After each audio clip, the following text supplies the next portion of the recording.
He sought the ultimate heights of martial arts, yet he eventually realized that even an entire lifetime would not be enough to reach them. In order to overturn this harsh truth, he placed his faith in an ancient legend, one that claimed that deep within a sacred sanctuary, protected by a divine dragon, there existed a golden fruit. This fruit was said to possess the power of immortality. Driven by unwavering determination, he set out on a perilous journey to obtain this legendary treasure. After enduring countless hardships, he finally confronted the divine dragon and, through that encounter, confirmed that the golden fruit truly existed, the fabled fruit of immortality. At last, he approached the sacred tree bearing the golden fruit and grasped it, declaring that with this power, he could continue pursuing the ultimate heights of martial arts. Without hesitation, he consumed the fruit, and his body was instantly overwhelmed by a powerful surge of energy. His name was Gilfas Eldragon, the man hailed as the strongest in the world. Several decades later, Gilfas lay on his deathbed as his son and grandson came to see him for the final time. The one standing by his side was Gilliam, the first son of the Eldragon family. Gilfas slowly opened his eyes. In his heart, Gilfas reflected that, in the end, the legends he once believed in could not be passed on. Still, he felt fortunate to have been blessed with a loving wife and devoted children, and had no regrets. Yet, that was far from the truth. In reality, he carried countless regrets.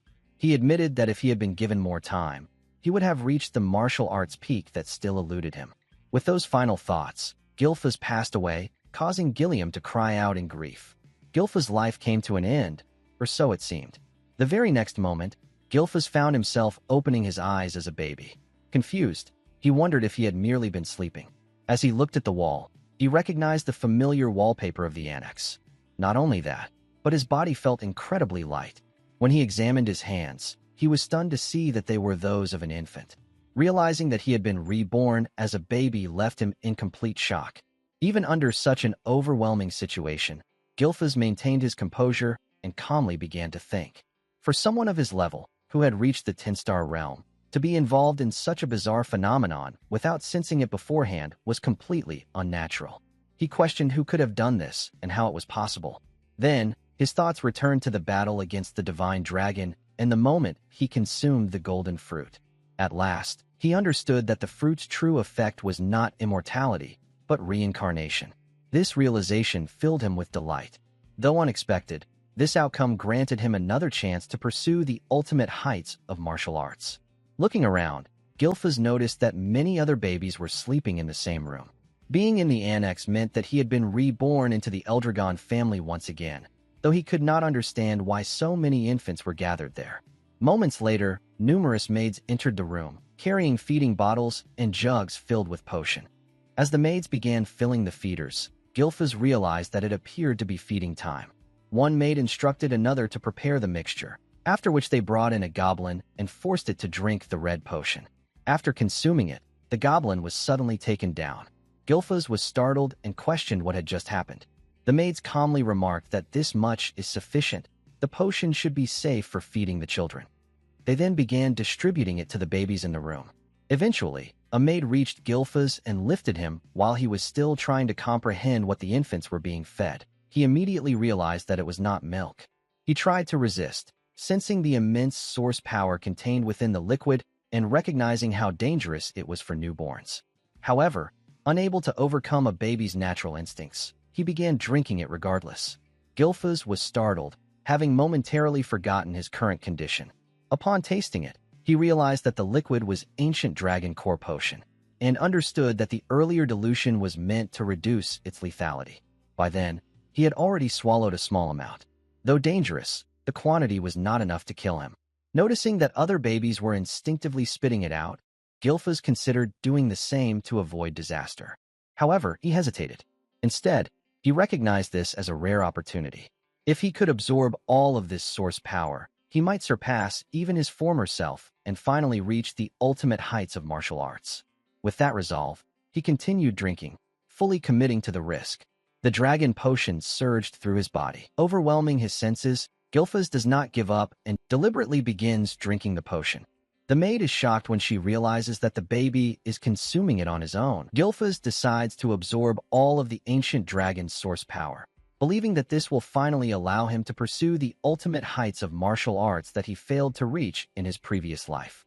Unlike before, the ancient dragon's source power is absorbed with surprising ease. Finding this outcome ideal, Gilfas continues drinking until none of it remains. Once he finishes, the maid gently places him back onto the bed. Somehow, Gilfas manages to endure the process, and the other babies appear to have survived as well. This leads Gilfas to remark that a baby's survival instinct should never be underestimated. Shortly after, overcome by fatigue, Gilfas slowly fell asleep. 7 years later, Gilfas is seen performing handstand push-ups. After completing 100 repetitions, he releases a large stone he had been gripping with his feet and tosses it into the air before smoothly standing upright. After only 7 years of training, Gilfas is highly satisfied with the remarkable physique he has developed thanks to the ancient dragon's potion. The former head of the Eldragon family, Gilfas, is now known as Zeke Eldragon. All living beings possess source power, and the ancient dragon's potion that Zeke and the other children were made to consume contained an immense concentration of it. As a result, the babies who drank it, to varying degrees, developed bodies far stronger than those of ordinary people. When combined with the source power of the divine dragon that Gilfas defeated in his previous life, which still resides within him, Zeke, who was the only baby to fully absorb the ancient dragon's source power, underwent changes that surprised even himself. However, after cultivating for some time, Zeke remains dissatisfied, as he has only reached the 1-star level. In his view, the situation is unacceptable, as by now he should have achieved at least 4 stars. Stars represent one's source power compressed to its limit, with the body regarded as a universe in which these stars float. The greater the number of stars, the stronger the individual becomes, though each additional star is increasingly difficult to form. In his previous life, Zeke, then known as Gilfas, had reached an unprecedented 10 stars, making him a unique existence in the world. Gazing at the distant mountains, Zeke reflects on how quickly time has passed. 7 years have gone by since his rebirth as an illegitimate child of the current head of the Eldragon family. His mother has already passed away, and his father has never once appeared before him. This leads Zeke to question the family head's qualities as a father. More than that, he is astonished by the fact that he has been reborn 1,000 years into the future. Reincarnation alone would have been shocking, but awakening a millennium later reveals that the world has transformed into a harsh realm governed by extreme survival of the fittest. A clear example of this is the practice of making infants consume ancient dragon's potion, a test known as the dragon trial. Only the babies who survive this trial are meant to receive education as Eldragon warriors, or so it is supposed to be. Lost in these thoughts, Zeke notices a maid standing nearby, though she never provides answers to any meaningful questions. For 7 years, not a single instructor has come to train him. Finding this situation strange, Zeke confronts the maid, pointing out that those who pass the dragon trial are meant to receive combat training, yet he has only ever been attended by maids. The maid calmly asks if there is a problem. Zeke responds that he is not troubled, explaining that physical conditioning is currently more important to him than combat instruction, and that he can manage that aspect on his own. However, he adds that he would at least like some information about the other children or the main family. The maid replies that she is not permitted to answer such questions. Zeke insists that he is merely asking about family matters, but the maid continues to refuse.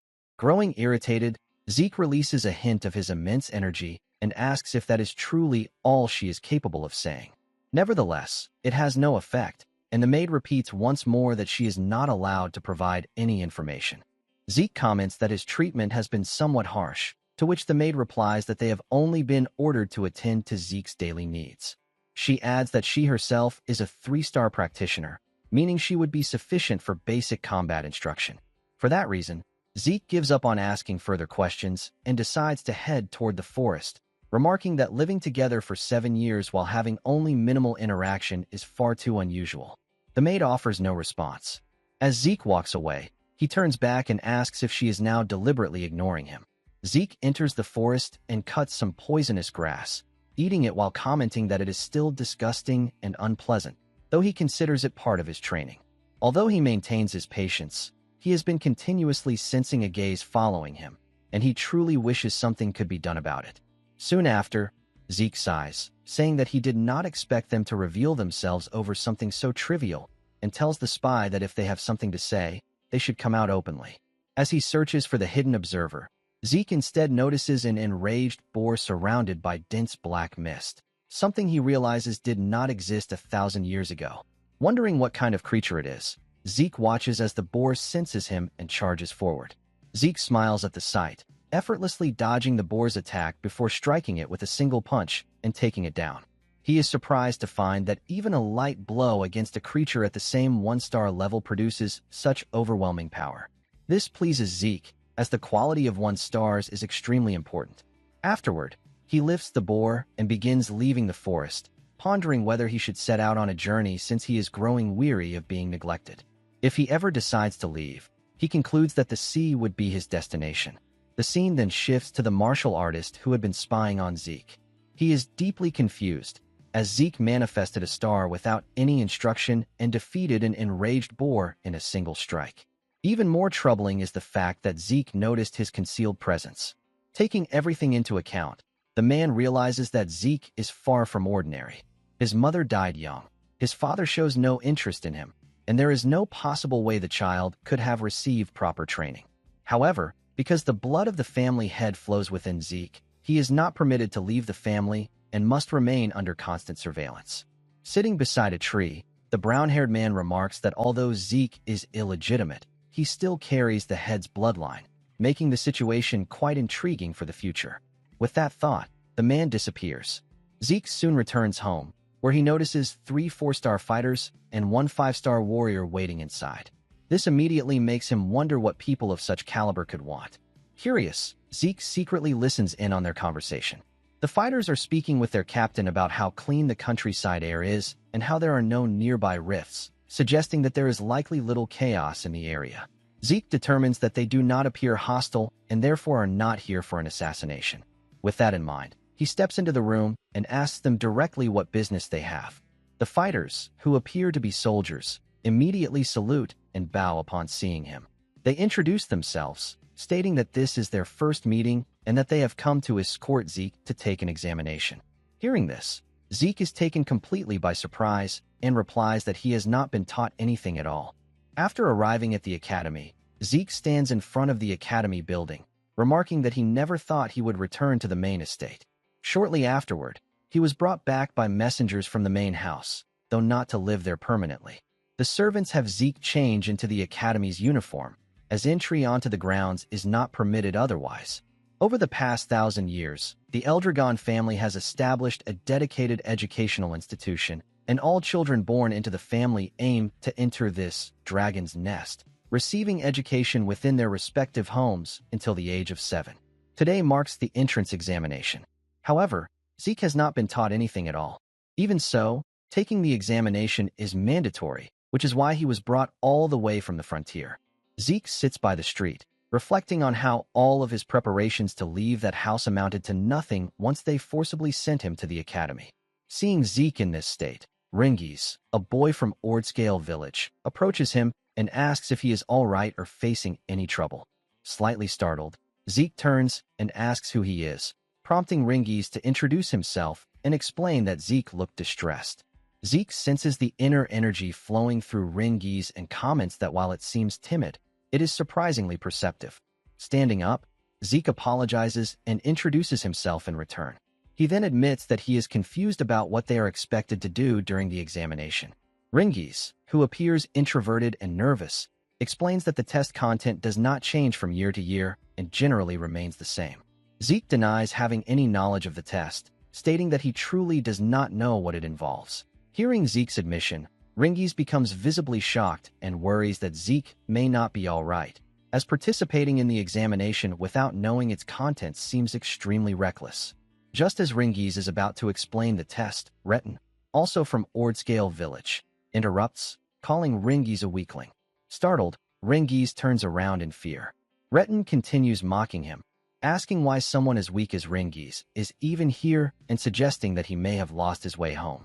Ringies tries to respond, stating that he is here for the Dragon's Nest examination, but Retin cuts him off, sneering that there is no way Ringies could ever be accepted. Retin then smirks and reveals that Ringi's father is a pseudo-dragon, using this fact to further belittle him. Zeke notices Ringi's trembling under the ridicule. Within the Eldragon family, a strict hierarchy exists under an absolute monarch.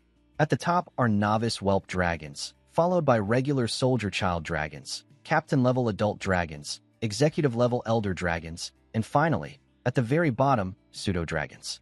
Those who fail to enter the dragon's nest or are unable to graduate are labeled as such, meaning immature ones.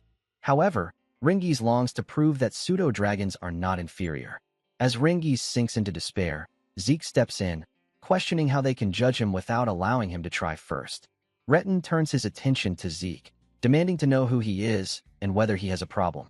Zeke calmly responds that he is merely asking an honest question and requests an explanation as to why it is supposedly impossible for Ringi's to pass the dragon's nest examination. Retin scoffs and bluntly states that it is because Ringi's is weak. Zeke looks at Ringi's, releases a faint aura, and remarks that Ringi's is likely far stronger than Retin and his companions. This statement infuriates them, as they cannot tolerate being called weak themselves. However, before the argument can escalate further, one of the guards arrives and calls for the attention of all examinees. The adult dragon examiner announces that the dragon's nest entrance examination is about to begin and instructs all applicants to register in order before proceeding quickly with their numbered tags. Hearing the announcement, Retin decides to leave, planning to cause trouble for Zeke later. Zeke lets out a sigh, remarking that Retin did not need to get that angry, and comments that young people these days are far too short-tempered. Hearing this, Ringi's responds in confusion, pointing out that they are all the same age and that anyone would be upset after being told that Ringi's was stronger. Zeke replies that since the examination is mandatory, declaring something impossible without even testing it is unreasonable. Ringi's then reveals that examinees are actually allowed to withdraw. Realizing that Zeke truly knows nothing about the process, Ringi's is taken aback. Zeke himself is surprised upon hearing this and admits that he had no idea. Ringi's advises Zeke to withdraw so he will not get hurt, but Zeke smirks and states that someone of his skill level could not withdraw even if he wanted to. Ringi's praises Zeke's confidence, even though he knows that Zeke is unaware of the test's contents. Zeke urges them to hurry, warning that the test will soon begin. Still confused, Ringi's agrees, and the two head off together to take the examination. The instructor then explains the test, which is surprisingly simple. The examinees only need to scratch a rock in order to pass. No personal weapons are allowed, though weapons prepared by the academy may be used, and bare hands are also permitted. The instructor adds that each examinee is given only 3 attempts to pass the test. Sitting among the students, Zeke comments that it is an unexpectedly easy examination, which startles Ringi's. Zeke reasons that merely scratching a rock should be simple. After undergoing a brutal test such as the Dragon Trial, he had expected a far more intimidating test. As a result, he finds the examination anticlimactic. The guard announces the start of the test and calls the first examinee forward. The student swings a sword with all his strength and strikes the rock, but in the next instant, his arm is severely injured, shocking Zeke. The student collapses to the ground in pain. The inspector declares the first attempt a failure and, with 2 attempts remaining, asks if the student wishes to try again. The student refuses, and the attempt is officially marked as abandoned. The instructor calls for the next examinee to step forward. This scene infuriates Zeke, and he asks Ringi's what kind of rock it is. Ringi's explains that it is called a regeneration stone, a material that instantly repairs even minor scratches. Additionally, when struck with brute force, it reflects the attack back at hundreds of times its original power. Hearing this, Zeke remarks that such a material is absurd. Ringi's adds that if one properly circulates source power throughout the body before attacking, the stone can be scratched safely. From this explanation, Zeke concludes that the ability to control source power is more important than the quality of one's martial techniques.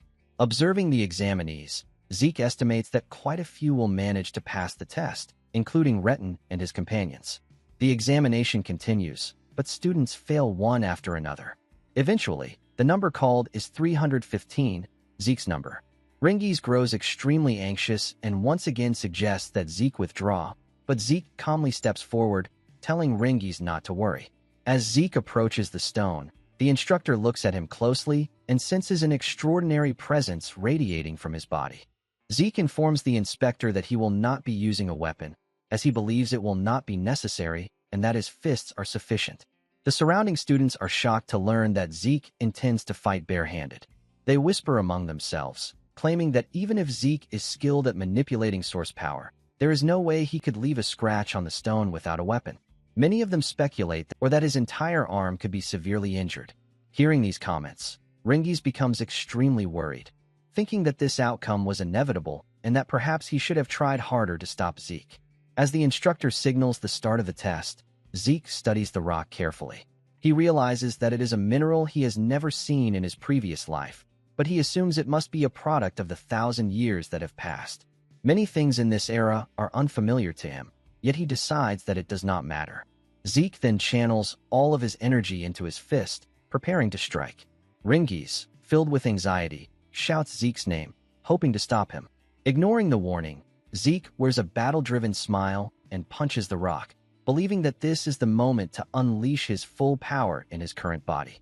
Zeke activates the first form of the Dragon Destruction Combat Arts, Burst Strike, and shatters the rock completely. Dust explodes outward, reaching Ringies and the surrounding students. Even the instructor is left in awe by the sight. Zeke smiles and comments that the technique was still slightly too advanced for his present state, as his hand suffers an injury, making him realize that he still requires much more training. The students stand frozen in silence, staring in disbelief with their mouths wide open. Retin clicks his tongue in frustration after witnessing the shattered stone, while a female student watches Zeke with clear interest. Among them all, Ringies is the most stunned. The instructor finds the situation unbelievable. The regeneration stone has completely disappeared, something that should only be possible for someone at 4-star level or higher. There is simply no way a child should be capable of such a feat. Even so, the instructor acknowledges that although Zeke is an illegitimate child, he truly carries the bloodline of the family head. Moreover, the technique Zeke used feels strangely familiar, as if the instructor has seen it somewhere before. Zeke then turns toward the examiner and calmly asks about his test results. The instructor announces that Zeke has passed the examination, and another soldier steps forward to hand him a potion. Confused, Zeke asks what it is, but the soldier does not respond. Instead, the instructor urges the soldier to hurry and clear the area. After leaving, Zeke vents his frustration, shouting that people in this era are excessively prickly and lack composure. Ringies, still overwhelmed by what he witnessed, praises Zeke for his incredible performance. Zeke casually responds that it was easy, then shows Ringies the potion and asks about it. Ringies explains that it is a healing potion. Realizing that Zeke is unfamiliar with healing potions as well, Ringies opens it and explains that it is a standard one. He hands it back to Zeke, who inspects the liquid and determines that it does not appear to be poisonous. He wonders whether it might be a form of spirit medicine. Cloud-piercing clarity wood. This medicine is refined from extremely rare materials. Its ingredients include medicinal herbs that only grow within secret realms, as well as cores filled with high-purity source power taken from divine beasts and phantom beasts, creatures that are exceedingly difficult to even encounter. When consumed, it instantly heals injuries, removes old scars, and greatly enhances one's source power. However, due to the rarity of its materials and the difficulty of refinement, such medicine almost never appears in the world. Without hesitation, Zeke drinks the potion in a single gulp. In the very next moment, his injured arm is completely healed. With an astonished expression, Zeke shouts and asks if the potion truly was spirit medicine. Ringies replies that he does not know much about spirit medicine, but the healing potions prepared by the Eldragon family are definitely superior to those sold commercially. Hearing this, Zeke is deeply surprised, prompting Ringies to ask whether it is really that shocking. Zeke responds that it is, explaining that such severe injuries were healed instantly. After observing his condition more carefully, Zeke realizes that there does not seem to be any increase in source power, unlike what would occur with true spirit medicine. From Ringies' perspective, Zeke himself was far more impressive, but Zeke dismisses the compliment, telling Ringies not to be ridiculous. Zeke then looks at the potion again, reflecting on how remarkable it is and how much wisdom humanity has accumulated over the past 1,000 years. Zeke and Ringies return to their seats, and once again Ringies praises Zeke, saying that he was incredibly strong. Zeke replies calmly that he is aiming to become the strongest in the world. Hearing such a statement delivered so casually leaves Ringies stunned, prompting him to remark on how unbelievable Zeke sounds. Soon after, numbers 383, 395, and 405 are announced as having passed, these being Retin and his group of bullies. Zeke thinks that this outcome is exactly as he expected, while Ringies begins shivering after hearing that they succeeded. At last, it is Ringies' turn. He awkwardly makes his way down, and noticing his behavior, Zeke asks why he is so nervous when he should have no trouble. Zeke raises his voice, urging Ringies to pull himself together. Ringies tearfully responds, asking Zeke not to raise the standard so high. As the test begins, Zeke watches in confusion as Ringies prepares. Ringies chooses to use a sword and strikes the rock with all his strength, only for the force to rebound. The instructor announces that the first attempt has failed and informs Ringies that he has 2 attempts remaining. Ringies gathers himself and tries again, but once more he fails to scratch the stone and collapses to the ground. He stares at his trembling hands in despair. Seeing this, one of Retin's companions laughs mockingly, taunting Ringies and claiming that a pseudo-dragon's child could never accomplish anything and should simply give up. Retin then turns to Zeke, sarcastically asking what happened to his earlier claim that Ringies was stronger than Retin's group, pointing out that Ringies is now lying helplessly on the ground. The taunting continues until the instructor announces that Ringies has only 1 attempt left and asks whether he wishes to try again. Overwhelmed by the pressure, Ringies begins to give up. At that moment, Zeke steps in and asks Ringies what he is doing. Zeke walks down to the testing area and questions why Ringies is using a sword instead of a spear. Ringies, confused, asks what Zeke means. Zeke clarifies that he means exactly what he said and questions why Ringies would choose an unsuitable weapon without any plan. Zeke continues, stating that in Ringies' current condition, no matter how hard he tries, he will never manage to scratch the stone with a sword. Hearing this, the surrounding students burst into laughter, calling Zeke foolish and pointing out that Ringies' father does not use spears and taught him swordsmanship instead. They continue mocking Ringies, insisting that changing weapons will not alter the result. Zeke then turns to the examiner and asks whether changing weapons in the middle of the test is permitted. The examiner replies that it is allowed. Zeke smiles at Ringies and says that this means Ringies can change his weapon. He then asks whether Ringies intends to leave things as they are or stand up and try again. Encouraged by Zeke's words, Ringies becomes determined and rises to his feet, declaring that he will attempt the test again, this time using a spear. Ringies' father was unable to enter the dragon's nest. As a result, he was labeled a pseudo-dragon and ridiculed by others. Even so, Ringies' father did not become bitter and instead raised his son with care and dignity. The Ringies that his father raised is not fake. Today, here and now, Ringies will prove that. If Ringies were to try again with the sword, the result would be the same. Because of this, and choosing the best possible course of action, Ringies decides to trust Zeke, even though he has no idea how to properly use a spear. Seeing Ringies hesitate, Zeke instructs him to simply thrust forward without overthinking anything. He tells him that all he needs to do is thrust straight ahead. Logically speaking, merely thrusting forward with a spear Ringies has never used before should not be enough to scratch the regeneration stone. However, Ringies recalls Zeke's words, that there is no way to know the outcome without trying. He only met Zeke today, and although it may seem strange, Zeke believed in Ringies, so Ringies decides to believe in himself as well. When Ringies used a sword in the past, his source power never flowed this freely through his body. Gathering his resolve, Ringies thrusts the spear forward with all his strength. Before Retin and his companions can even see whether it worked, they burst into loud laughter, claiming that they already warned him that changing weapons would not make a difference. But this time, it is different. Ringies realizes that the spear feels as though it has been part of his body from the very beginning. He continues thrusting the spear forward, shocking Retin and his group of bullies, and astonishing even the instructors. It turns out that Ringies is not merely scratching the stone, he is breaking straight through the stone. Witnessing this, Zeke begins clapping and congratulates Ringies. Still dazed, Ringies asks what he just did, and in the next moment, the instructor announces that Ringies has passed the examination. Confused at first, Ringies struggles to process the words, until Zeke rushes forward and hugs him like a close friend, happily confirming that he succeeded just as Zeke expected. Realizing the truth, Ringies is overwhelmed with joy. bursting into tears as he hugs Zeke back and shouts that he truly passed.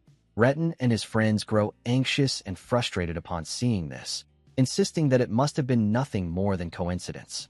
The instructor then loudly concludes the examination and announces the beginning of the entrance ceremony. Hearing this, Zeke is once again confused, surprised that it is already time for the ceremony, and asks Ringies whether that is all for the test. Ringies confirms this, adding that there may be additional tests after they officially enter. With mixed thoughts, Zeke asks what those tests might involve, and Ringies explains that the leadership of the Eldragon family will first deliver congratulatory speeches. At that moment, a group of soldiers arrives, among them a man emitting the most terrifying aura of all. Noticing this, Zeke asks about the gloomy-looking man, which immediately makes Ringies pale with fear. Ringies hurriedly tells Zeke that the man is the head of the Eldragon family. Hearing this, Zeke openly complains that he does not like the man's face and remarks that he should be more cheerful, saying that even ice would feel warmer than that expression. The moment Zeke says this, Ringies quickly covers Zeke's mouth, trembling as he desperately tells him to stay quiet. After being urged repeatedly, Zeke agrees to remain silent, though he continues glaring at the family head. As Zeke observes, he evaluates the current strength of the Eldragon family, noting the presence of several 7-star practitioners and a considerable number of 6-star warriors. He acknowledges that it is an impressive force. His attention then returns to the current family head, Balza Eldragon. Zeke never imagined that Balza would be an 8-star level practitioner. Even 1,000 years ago, there were fewer than a dozen 8-star warriors in the entire world. Though Zeke does not fully understand this era, he still finds that he strongly dislikes Balza, especially considering that Balza is his biological father. Soon after, the instructor announces that Balza will deliver a speech. Balza steps forward, releasing his aura as he instructs the students to strive to become the best soldiers of the Eldragon family. After finishing his words, Balza releases his chi toward the students, making it difficult for them to breathe. Everyone struggles under the pressure, including Ringies, while Zeke remains unaffected. The overwhelming force presses down on the crowd as Zeke stares at Balza, sensing a deep and unfamiliar resentment within himself. Zeke does not know why, but he truly cannot bring himself to like Balza at all. After Balza leaves, a golden-haired warrior steps forward with a cheerful laugh, commenting that Balza's speech was brief. He then tells the students that the family head has high expectations for them. Zeke glares at the golden-haired man, wondering who he is. The man continues, saying he will leave the stiff formalities to others and encourages everyone to pursue power with determination. Though Zeke does not fully understand him, he feels relieved that the atmosphere has lightened. The golden-haired warrior jokes with the instructor, saying that someone who worries too much will go bald, prompting a response. The previously tense students gradually return to their normal state. Finally, the instructor announces that dormitory assignments will now be revealed and instructs students to move promptly when their names are called. Hearing this, Zeke asks Ringies whether they will be assigned together. Ringies explains that there are 4 dragons' nests, and students are divided among the east, west, south, and north halls. Zeke understands and soon hears his name called. He stands up, bids Ringies farewell, and receives a map to his assigned room before heading to the east hall of the dragon's nest. However, after 1,000 years, the layout has changed significantly, and Zeke soon finds himself lost. After wandering for a while, he finally locates his room, realizing that he arrived late and that his roommate is likely already inside. Zeke opens the door and apologizes for being late, introducing himself and stating that they will be sharing the room from now on. The one who turns out to be Zeke's roommate is none other than Ringies. Zeke smiles and comments that it seems they truly share quite a connection. Ringies agrees, admitting that he had been feeling anxious about being alone, so this arrangement is a relief. Sitting down on the bed, Zeke asks if there are no more plans for the day. Ringies confirms that this is correct and informs Zeke that training will begin immediately starting tomorrow.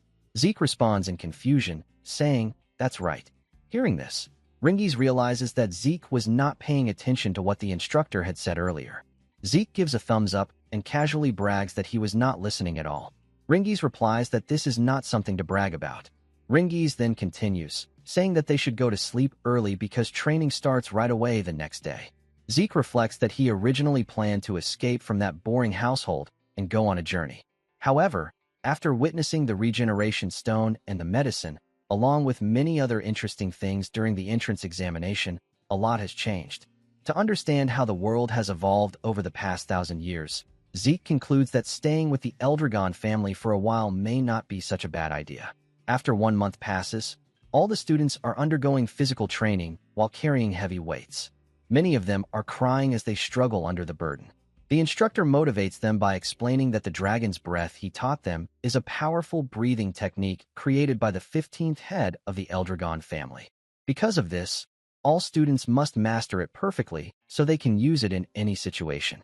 Even Ringies is pushing himself to his limits, sweating heavily as he continues holding the weights. The instructor then notices that some students have already mastered Dragon's Breath. Among them is Likia, whose source power is slightly overflowing, proving that she is close to reaching the 2-star level. At the same time, the instructor turns his gaze towards Zeke, confused by what he is witnessing. Zeke is not only holding the assigned weight with ease, but is also lifting large rocks effortlessly. The instructor thinks to himself that Zeke must certainly belong to the head's bloodline, yet it makes no sense. Zeke should have had no instructors and no prior training, and still he performs so well.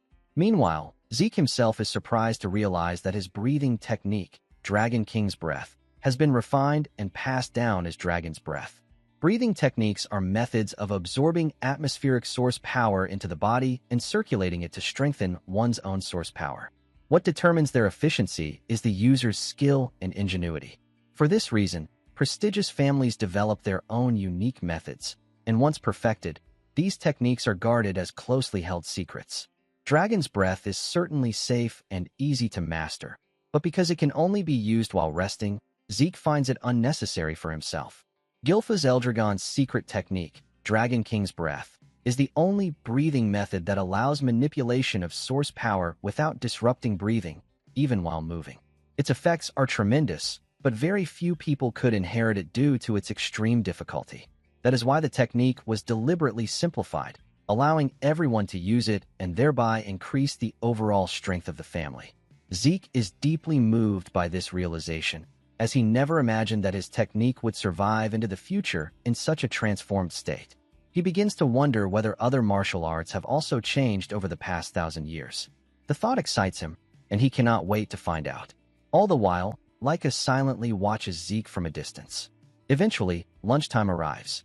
Most of the students are so exhausted that they barely have the strength to hold their spoons, yet they all glare at Zeke, who is eating his meal without any trouble. While eating, Zeke asks Ringies what is wrong and why he seems so down. He then tells Ringies that he will never gain strength if he does not eat properly. Ringies asks how Zeke can still be so energetic, commenting that Zeke's stamina is abnormal. Zeke replies that it is not his stamina that is strange, but rather that everyone else lacks stamina, and that they need to eat more and train harder. Zeke then offers a portion of his food to Ringies. Nervously, Ringies declines, replying that he will eat on his own. Zeke then looks toward Retin, who is sitting nearby and eating, and thinks that some people are clearly well-trained. Suddenly, Leica approaches Zeke and compliments him, saying that he is amazing. Zeke looks at her and asks who she is. Hearing this, Ringies and whispers to Zeke, asking if he truly does not know her. Ringies then reveals that she is the daughter of the family head. Zeke responds that he does not know her at all. Ringies continues whispering, saying that it cannot be true, and explains that she is one of the candidates to become the next head of the Eldragon family. Ringies is completely shocked and quickly tells Zeke that she is not someone they should normally be speaking to so casually. Hearing this, Zeke calmly reveals that he is also the head's son, although illegitimate. Ringies becomes extremely confused upon hearing this, and Leica asks if it is truly true that Zeke is the head's illegitimate child. Zeke responds by asking why he would lie about something like that. Leica then asks how Zeke was strong enough to shatter the regeneration stone with his bare hands, stating that there is no way a mere illegitimate child with no backing could achieve such a feat. While continuing to eat, Zeke casually replies that it is simply because he is who he is, then tells Ringies to stop spacing out and focus on eating. Leica suddenly smiles brightly, claiming that Zeke is truly interesting. She then sits beside him and boldly suggests that Zeke should serve under her. Confused, Zeke asks what she means by that, so Leica explains that she is asking him to become her subordinate. She says that she would provide support to an illegitimate child who needs allies, meaning that she would use his strength to help herself become the family head. She also promises that she would treat him well after she assumes the position. Hearing this, Zeke immediately declines. This causes Laika to ask for his reason, and she then releases her energy, questioning whether Zeke is aiming for the position of family head himself. Zeke observes Laika and realizes that she is on the verge of reaching the 2-star level, already able to emit aura outside her body. Considering her age, he finds her impressive. However, he tells her to do whatever she wants, as he has no interest in becoming the head or involving himself in family politics. Zeke genuinely has no interest in family matters. Hearing this response, Laika asks why he still refuses to join her. This angers Zeke, and he presses his knife into the table near her hand while releasing his aura, declaring that he will never serve under anyone because he is the strongest. Laika is deeply shocked, realizing that she has been completely overwhelmed by Zeke's presence. Ringies becomes terrified upon seeing Laika's reaction and hurriedly asks them both to calm down. However, Laika is now furious and decides to force Zeke into submission, declaring that she will fight him. Ringies starts trembling in fear upon hearing this. Zeke, meanwhile, calmly continues eating and looks at her. The scene then shifts to the hallway, where students are gathering and heading toward the training grounds. Word has spread that a duel involving the younger generation is about to take place, and the challenger is Laika from the Typhoon family. Although the students do not know the exact reason, none of them want to miss it. As they arrive at the training grounds to spectate, many of them wonder who Zeke is, as they have never seen him before. Meanwhile, Zeke comments that the situation has become quite serious. Ringies stammers nervously, asking Zeke if he is truly fine, given that his opponent is Laika. Zeke responds that Ringies claims not to know her, and more importantly, he asks why Ringies suddenly switched to formal speech. Ringies, visibly shaken, replies that of course he would speak formally, since Zeke is the head son. Zeke and tells Ringies to do whatever he likes. More urgently, Ringies pleads with Zeke to reconsider, explaining that his opponent is Laika, the daughter of the current head, Balza. She also inherits the blood of the Typhoon family, one of the great families that support the Eldragon house. On top of that, she is a prodigy who mastered all forms of the Typhoon family's hereditary lightning great sword techniques at the age of 7, just like Balza's other highly talented children. Hearing all of this, Zeke apologizes and says that he understands none of it except that she is the current head's daughter, and everything else is new information to him. Ringies becomes even more anxious and asks why that is. Zeke replies that Ringies should not ask him, and that not knowing simply makes things more enjoyable. Zeke looks genuinely pleased and comments that this is very exciting. This only worries Ringies further, as he insists that no matter how strong Master Zeke may be, Laika is at a serious disadvantage, and he asks why Zeke would still accept the challenge. Zeke replies that when someone challenges him to a fight, he does not run away, especially since she already seems ready. Standing across from them, Laika grips her sword and releases her white aura, coldly asking whether their idle chatter is finally over. Ringies begins trembling in fear upon hearing this, and Zeke calmly replies to Laika that he is ready. Ringies quickly runs off, shouting to Zeke to be careful.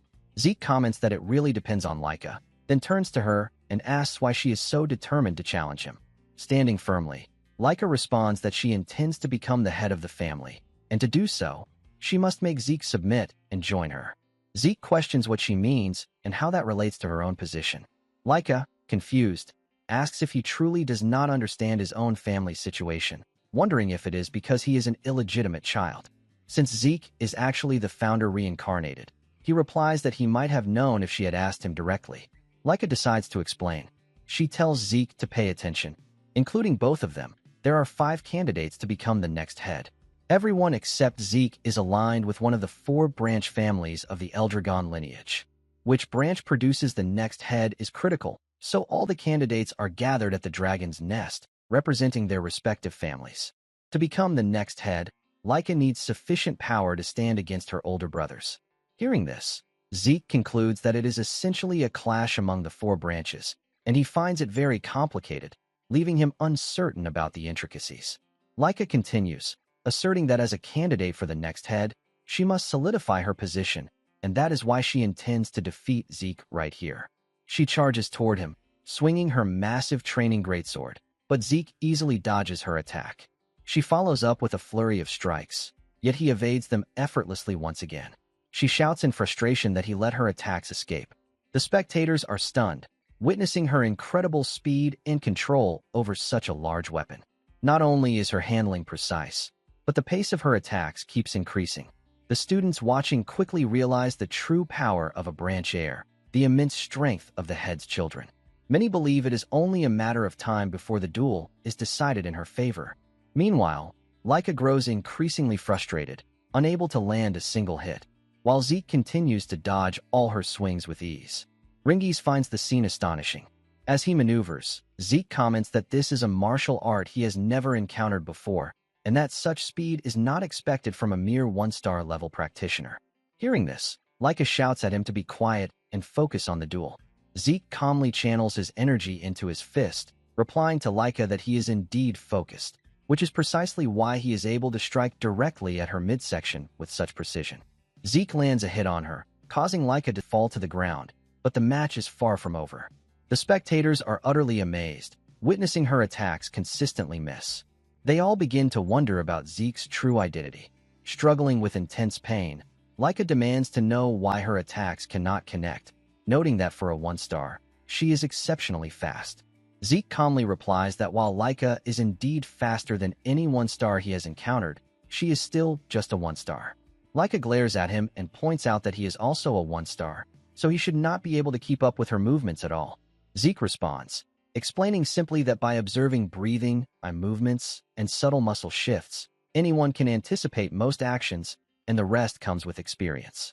Enraged, Laika rises to her feet, shouting that he is being ridiculous, and launches another attack. Zeke easily dodges and lands another punch, telling her that he can already predict her movements. The impact sends her flying into the wall, leaving the spectators stunned, wondering if she might actually lose.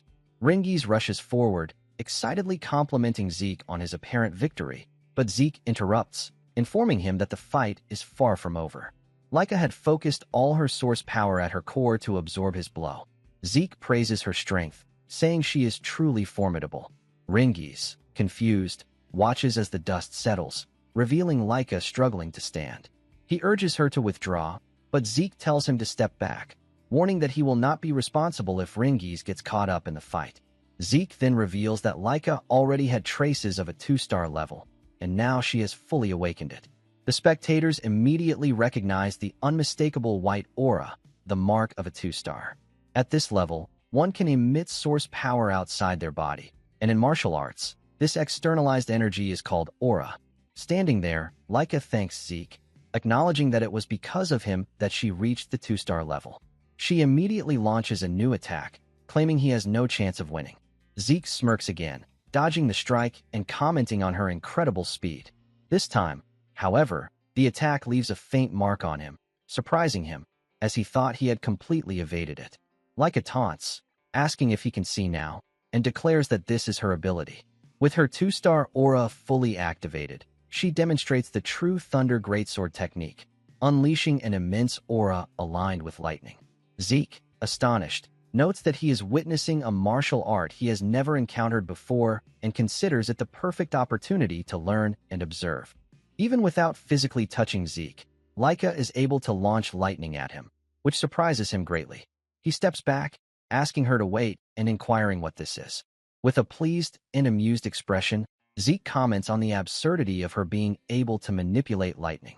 Laika, undeterred, continues her assault, remarking that for someone saying that, he looks like he is thoroughly enjoying himself. She then unleashes a technique called Lightning Net. Zeke acknowledges that this is far beyond what he faced before, even for him. This lightning is now a significant challenge. The spectators, astonished, whisper among themselves, wondering what kind of battle this has become. Just the addition of 1-star has completely transformed the fight. Ringies grows extremely worried about Zeke. Observing carefully, Zeke realizes that the movements themselves are actually simple and unchanged from before, but the moment Laika reached 2-star level and gained her aura, the power of her lightning greatsword technique exploded. Zeke had thought she was fast before, but now she is even faster.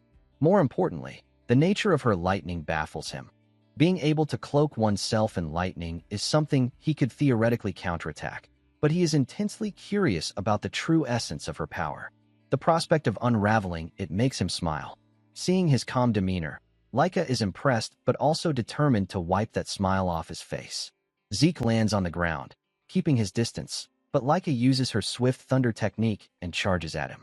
He barely dodges, noting that the attack is like a lightning bolt, but the assault isn't over. He is slammed into the wall, sending dust flying everywhere. Ringies jumps from the first floor, while other students try to stop him. Surprisingly, Zeke is still unharmed. Laika then uses her lightning flash technique, which Zeke takes head-on. Ringies rushes forward, pleading with Laika to stop, fearing that any more attacks could kill Zeke. Laika refuses, arguing that stopping now would only insult Zeke. Zeke, once again, rises without counterattacking. Ringies shouts at him, begging him to surrender, and Laika adds her own urging, telling him to submit, noting that he is already in a terrible state. Zeke smiles at her words, which piques Laika's interest. She then manifests her aura, acknowledging that even as an illegitimate child, he is still a proud Eldragon. Determined to finish the battle, she unleashes her lightning greatsword technique. First secret art, Heaven's Thunder, and attacks with full force. Zeke takes the blow head-on without dodging, causing Ringies to panic as he sees Zeke fall unconscious. Laika drives her sword into the ground, apologizing to Ringies and declaring the match over. She is stunned when Zeke, using lightning, rises to his feet again. Shocked, she asks how he has a lightning aura. Zeke smiles, savoring the sensation of the aura himself, and admits to Laika that he doesn't fully understand it either. She is left even more bewildered as Zeke reveals that he had deliberately endured her attacks to analyze her power, and in the process, somehow became capable of using it himself. While receiving Laika's mysterious lightning attacks, Zeke continued using his breathing technique, Dragon King's Breath. Suddenly, the Dragon King's Breath reacted to her lightning aura, causing lightning to accumulate inside him. Before he realized it, he could manipulate the lightning, although he didn't fully understand the exact principle behind it. Zeke complimented Laika, noting that she must have a unique constitution. Then he realized that considering her greatsword technique is part of her family's hereditary martial arts, he wondered if her entire clan might possess a similar, unique constitution. Amazed to discover that her source power itself carried lightning properties, Zeke acknowledged that her training had been excellent. More importantly, thanks to Laika, Zeke had also reached the 2-star level. Zeke declared that the match was not over yet. Laika launched another attack, but he dodged it with lightning-like speed. After dodging, however, he momentarily struggled to maintain balance. With the gain in source power, all of his muscles and nerves strengthened, demonstrating his incredible unique constitution, which slightly disrupted his senses. Standing there, lightning coursing around him, Zeke remarked that he needed some time to adjust. Ringies watched in awe, barely able to keep up with the battle between the next head candidates. He even wondered if he was imagining things because Laika's lightning slashes were no longer connecting with Zeke.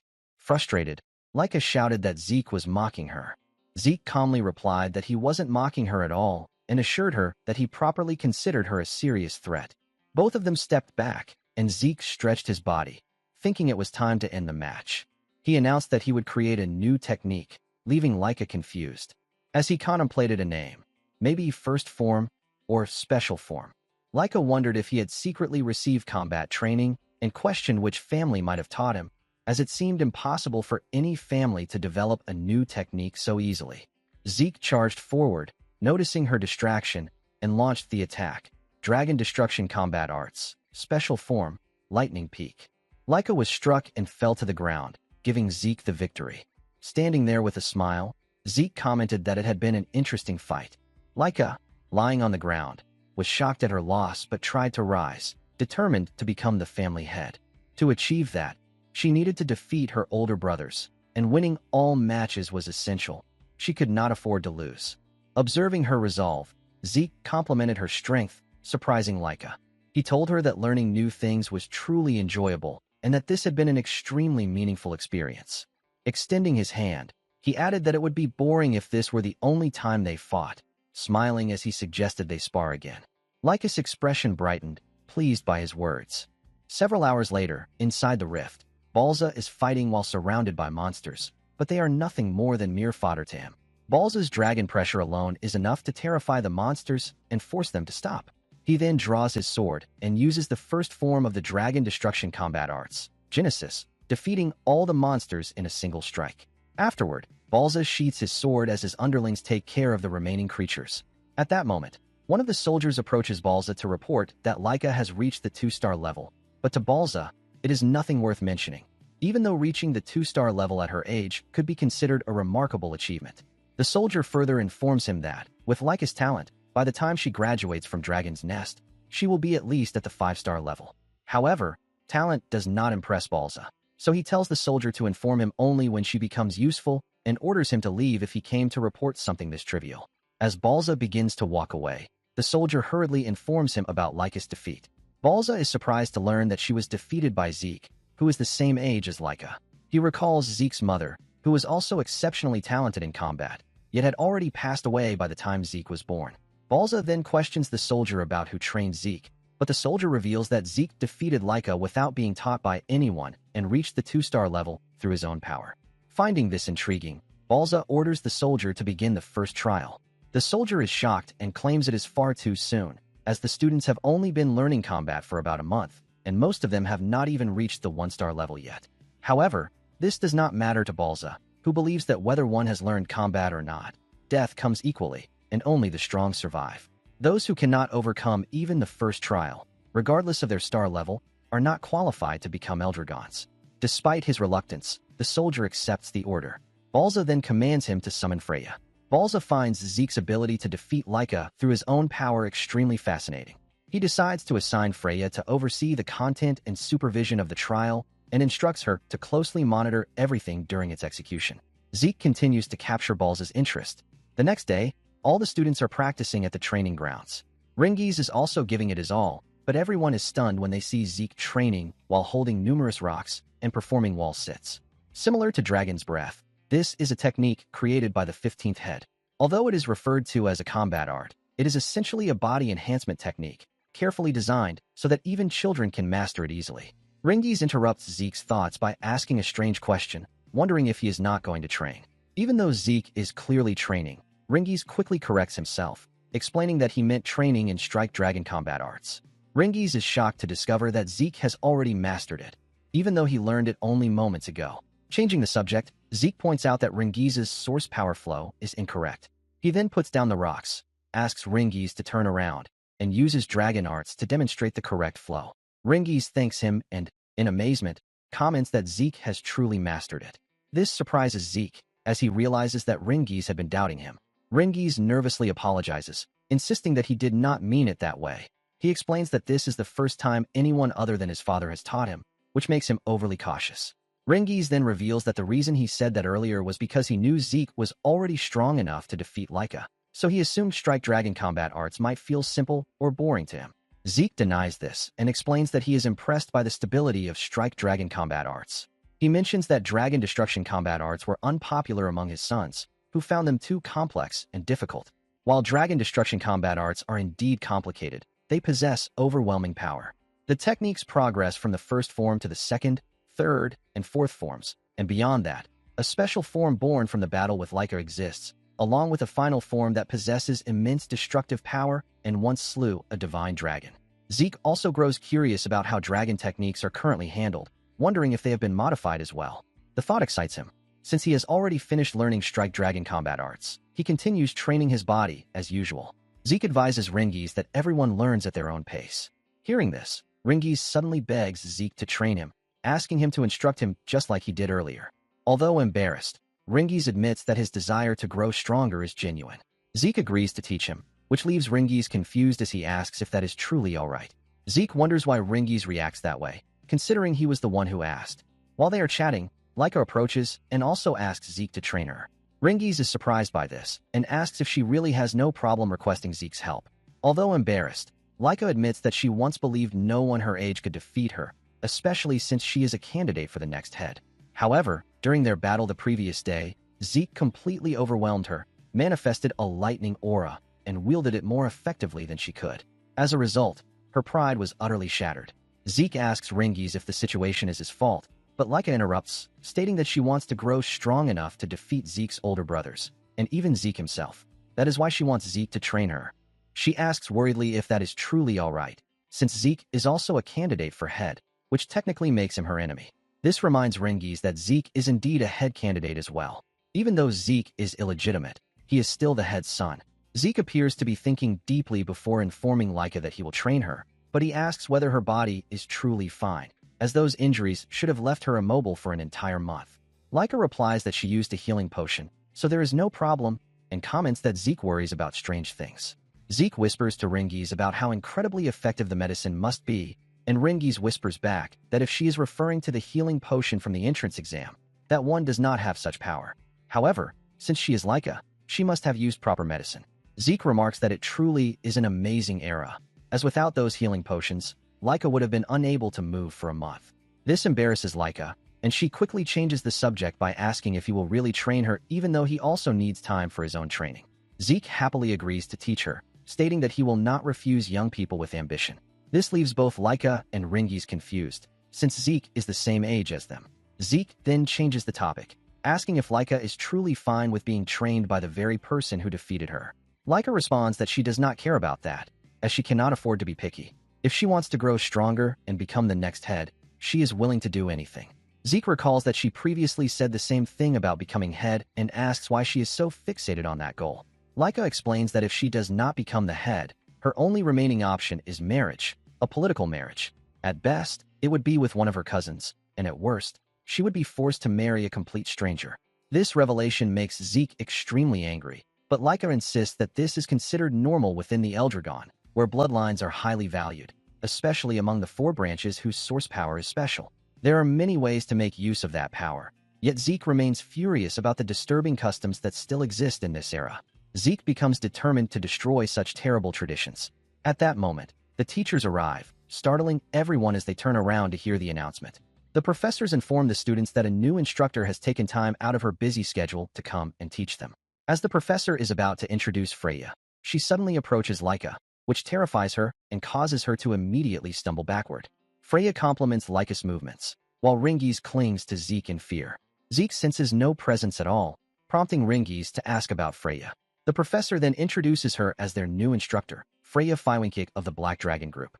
Freya greets everyone cheerfully and begins speaking with Zeke, but she is confused when she notices that he is not surprised by her appearance. Zeke comments that she is nothing particularly surprising, though he does note that she possesses an interesting technique. Seeing Zeke's eyes, Freya immediately understands why the head has taken such an interest in him. Zeke is impressed by her remarkable stealth technique, but more than that, he is curious about her martial arts. From what he can tell, Freya's source power is concentrated in her lower body, yet the flow pattern is something he has never seen before. He wonders if that is the reason there is no sound of footsteps even though she is wearing heels. This only heightens Zeke's excitement as he wonders what kind of martial arts she uses. Freya then addresses the students, announcing that she will be their new instructor. The students are pleased, realizing that a truly skilled expert has come to teach them. The professor adds that Freya is a 6-star practitioner belonging to the Black Dragon Group and instructs the students to learn as much as they can from her. This amazes the students even further, though Leica does not seem pleased at all. Freya states that she will teach everyone, but only if they pass her test. The students are shocked by the sudden announcement. Freya reassures them not to worry, explaining that it is an easy test. All they need to do is take the crystal orb and spend a month on Poison Dragon Mountain. Rengiz is extremely shocked upon hearing about the mountain, while Zeke finds the name deeply nostalgic. Poison Dragon Mountain is a region inhabited by a wide variety of poisonous creatures, where even a single blade of grass brushing against one's skin can be fatal for ordinary people. It is an extremely dangerous place. Zeke often used this mountain for training in his previous life, so he believes it is far too early for students who have not even reached the 1-star level. Freya continues explaining that if the crystal orb breaks during the test, or if they lose it, they will be disqualified immediately. The students are shocked and ask what will happen if they are disqualified. Freya calmly replies that they will be expelled. As for the poison, she explains that if they properly use the breathing technique known as Dragon's Breath, they should be able to endure it. As long as they do not lose the crystal orb, there should be no major problem. Leica asks Freya about the monsters, and in response, Freya tells them to simply defeat the monsters. She adds that if they cannot defeat the monsters, they will not be able to survive in the forest for a month. The students are terrified, as they believe this to be impossible, but Freya tells them not to worry. She explains that they have a full 5 days before the test, and during that time, they will choose and learn one of the Eldragon family's basic weapon arts. With those skills, fighting monsters will be much easier. However, Freya states that if they cannot master the weapon arts within 5 days, she will not be responsible for what happens afterward. Sweating in fear, one of the students asks whether the instructors will help them if things become dangerous. Freya coldly responds that this is Eldragon, a place where only the strong survive and the weak are weeded out. If the students cannot win, she claims it would be better for them to sleep peacefully among the monsters in a bed of poison. Hearing this, Zeke begins to wonder whether this Eldragon is different from the one he once knew, as the Eldragon he remembered cared deeply for its children. After finishing her explanation, Freya decides to distribute martial arts manuals for each weapon. Each student must come forward and receive the book corresponding to their chosen weapon. While most students quickly select their manuals, Ringy struggles to make a decision. Zeke suggests that he choose the spear manual, since Ringy's used a spear during the entrance exam. This makes Ringy's happy, and he sincerely thanks Zeke. Leica prepares to select the greatsword manual, even though she already possesses a lightning greatsword technique, but Zeke stops her and recommends that she choose the axe arts instead. Leica asks for the reason, but Zeke simply explains that axe arts will help supplement what she is currently lacking.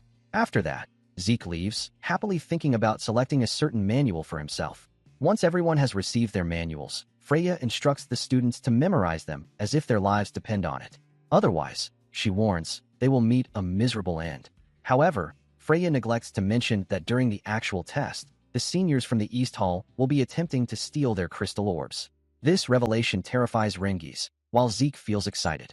Freya continues explaining that they will be taking the test alongside 10-year-old upperclassmen, whose objective is to steal their crystal orbs. Although the seniors are stronger, the younger students have greater numbers, which is an advantage. Additionally, Poison Dragon Mountain is vast, so there is a chance they may not even encounter the seniors. Freya then waves a white handkerchief and wishes them good luck, though the students feel anything but reassured. All the 10-year-old upperclassmen are at least at the 1-star level, and even Leica would struggle if attacked by a large group.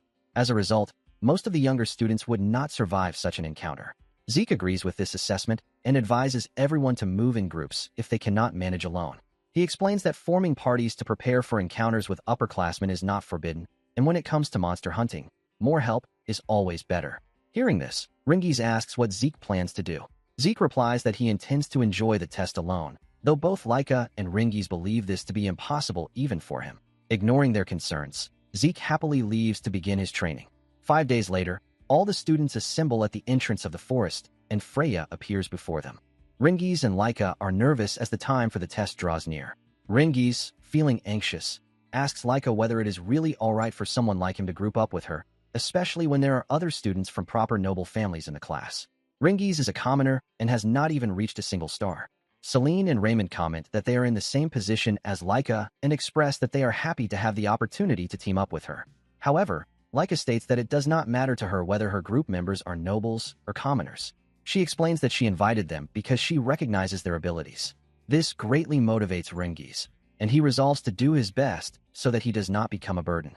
Raymond and Celine also decide to give their best effort. Leica then asks Zeke if he will be alright on his own. Without showing even a trace of fear, Zeke confirms that he will be fine and says that he cannot wait for the test to begin. This prompts Celine and Raymond to comment on the head's bloodline, as they have been extremely nervous the entire time. Leica tells them not to lump her together with Zeke, explaining that she is also nervous. However, when it comes to Zeke, there is no reason for him to feel anxious. He believes that since Leica and other promising students are gathered together, everything will turn out fine. Although there are many reasons to be nervous, Zeke is an exception. He is impressed by how Leica successfully gathered the most promising students in the class. Zeke believes the test will be easy for them, though Ringies feels otherwise. After all the students have gathered, Freya arrives and explains that some students may have decided to travel with friends because they could not fully master weapon arts, which she considers a good choice. Freya explains that the test requires them to spend an entire month on Poison Dragon Mountain without leaving, while keeping possession of a crystal orb. As long as they retain a crystal orb, they will pass the test. Since all the crystal orbs are identical, if they lose one, they can simply obtain another. Freya also instructs them that after they enter the mountain and settle in, the upperclassmen will follow and attempt to steal their crystal orbs. Hearing this, the upperclassmen begin mocking the underclassmen, believing the test will be easy since most of them have not even reached the 1-star level. Freya finishes her explanation and officially begins the test. The underclassmen rush toward the forest, and while running, Laika tells Zeke to absolutely survive. She then enters the forest with her party, leaving Zeke standing behind. As Zeke remains standing there, waving at Laika and the others, Freya reminds him that he also needs to enter the forest. Zeke apologizes, admitting that he got a little carried away, which Freya finds strange. As Zeke starts walking, he casually remarks that he is not nervous at all. Hearing this, Freya thinks of him as a very unusual child. As night falls, one of the professors asks Freya whether everything will be all right, expressing concern that the test may be too early for the new students. Another instructor agrees, pointing out that the underclassmen have only learned the bare minimum and lack real combat experience, meaning that not many of them will pass. Freya reassures them, explaining that although Poison Dragon Mountain is home to many poisonous creatures, the monsters themselves are not particularly impressive in either number or quality. Most of them are only at the 1 to 2-star level, which is why she believes the students will be fine. However, she quietly reveals her inner thoughts about releasing something later, but since the professors do not hear it, she gets away with it. Freya then orders the upperclassmen to enter the forest. They head in with arrogant smirks, eager to hunt down the underclassmen. As she adjusts her hair, Freya wonders how many of the younger students will survive. The upperclassmen soon notice Zeke standing in the middle of the path and immediately target him. One of the upperclassmen girls attacks Zeke with a bow, but to everyone's shock, Zeke catches the arrow with his bare hand and breaks it, calmly stating that he has been waiting for them. The upperclassmen are left completely stunned by what they witness as Zeke charges toward them. While the day is still bright, Celine fights a monster with all her strength, but she is nearly struck when Raymond steps in, shields her, and defeats the monster. Meanwhile, Ringies also takes down a monster, and upon seeing their progress, Laika praises their efforts, noting that she herself has defeated even more monsters than they have.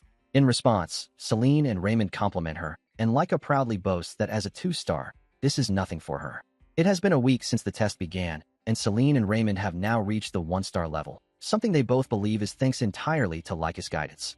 Ringies, however, feels discouraged because he has not yet reached the 1-star level, while the others are advancing quickly. Noticing his mood, Raymond and Celine reassure Ringies, telling him that he is already very strong and that they are certain he will reach 1-star soon.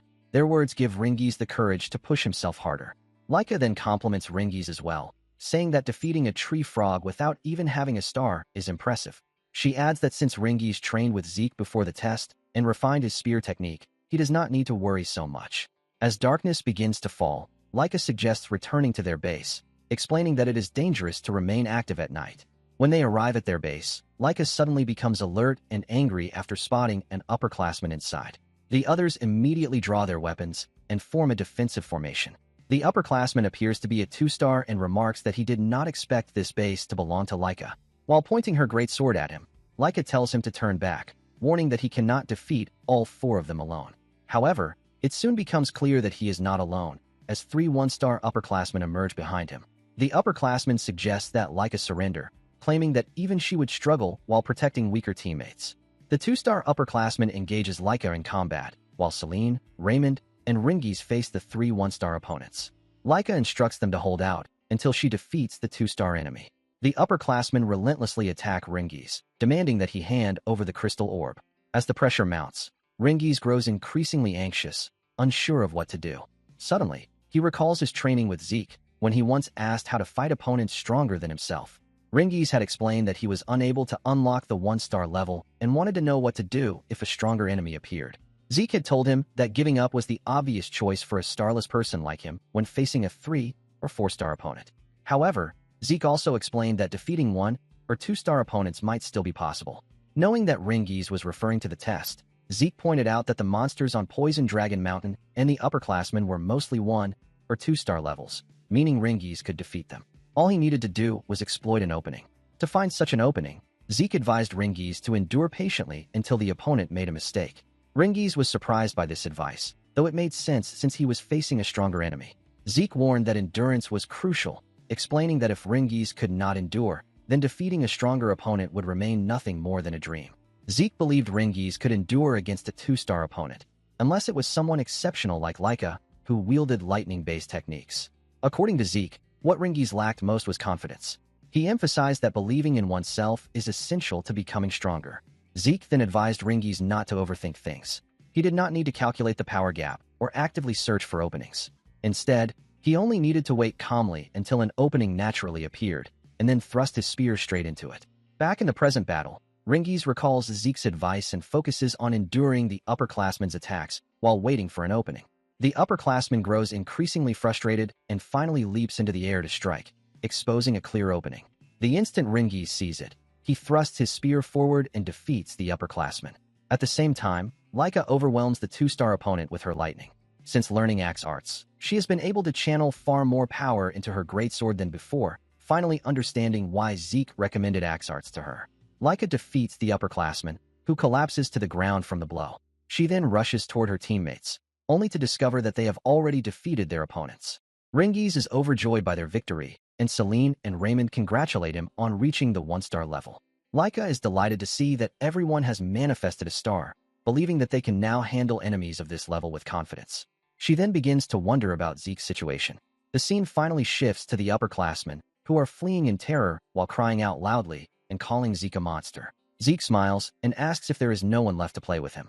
Terrified, the upperclassmen run away from Zeke, wondering why he is hunting them even though it was originally their role to do so. One of the upperclassmen missteps, gets his legs tangled, and falls to the ground. Zeke approaches him, saying that he is getting tired of this game of tag, and then asks the upperclassman to fight him properly.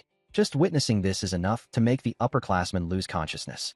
This makes Zeke feel deeply disappointed, as the upperclassmen are now completely defensive despite being aggressive at the beginning. After the upperclassmen disappear from sight, Zeke calls out to the person hiding nearby, asking them to come out and observe more closely. However, since the observer remains hidden, Zeke assumes that his actions are not considered a problem and decides to continue without holding back. Once Zeke leaves the area, the soldier finally reveals himself. He is shocked that Zeke not only defeated the upperclassman, but also sensed his presence. Realizing the seriousness of the situation, the soldier decides to report this to Freya and exits the forest. Other professors also gather to give their reports. One of them states that 1 week into the test, approximately 30% of the 7-year-old class has already dropped out. However, he adds that the remaining students are gradually adapting, so he does not expect a significant increase in dropouts. Freya then asks about the situation involving the upperclassmen. The professors hesitate before informing her that the upperclassmen are retreating. This leaves Freya confused, as she knows there are no monsters on Poison Dragon Mountain capable of forcing the upperclassmen to flee. The soldier explains that the reason for their retreat is Zeke, who has been attacking them. Although the upperclassmen initially try to fight back, they are now all running away. The soldier then questions Zeke's personality, noting that he is cheerfully overwhelming the upperclassmen and actively hunting them, which is something entirely unprecedented. Another fighter agrees, stating that precisely because Zeke is the head son, his behavior is even more abnormal. He claims that Zeke has already surpassed the realm of a genius and is closer to a monster in nature. Freya adds that she also finds Zeke strange, as he deliberately chose to act alone and appeared unusually relaxed at the start of the test. As Freya reflects on this, one of the female soldiers hears the sound of a carriage approaching. A man arrives carrying a caged monster, as previously ordered by Freya, and asks where it should be placed. Freya tells him to leave it right there. The soldiers are shocked when they realize that she intends to release a 3-star level creature onto Poison Dragon Mountain, something the children clearly should not be able to handle.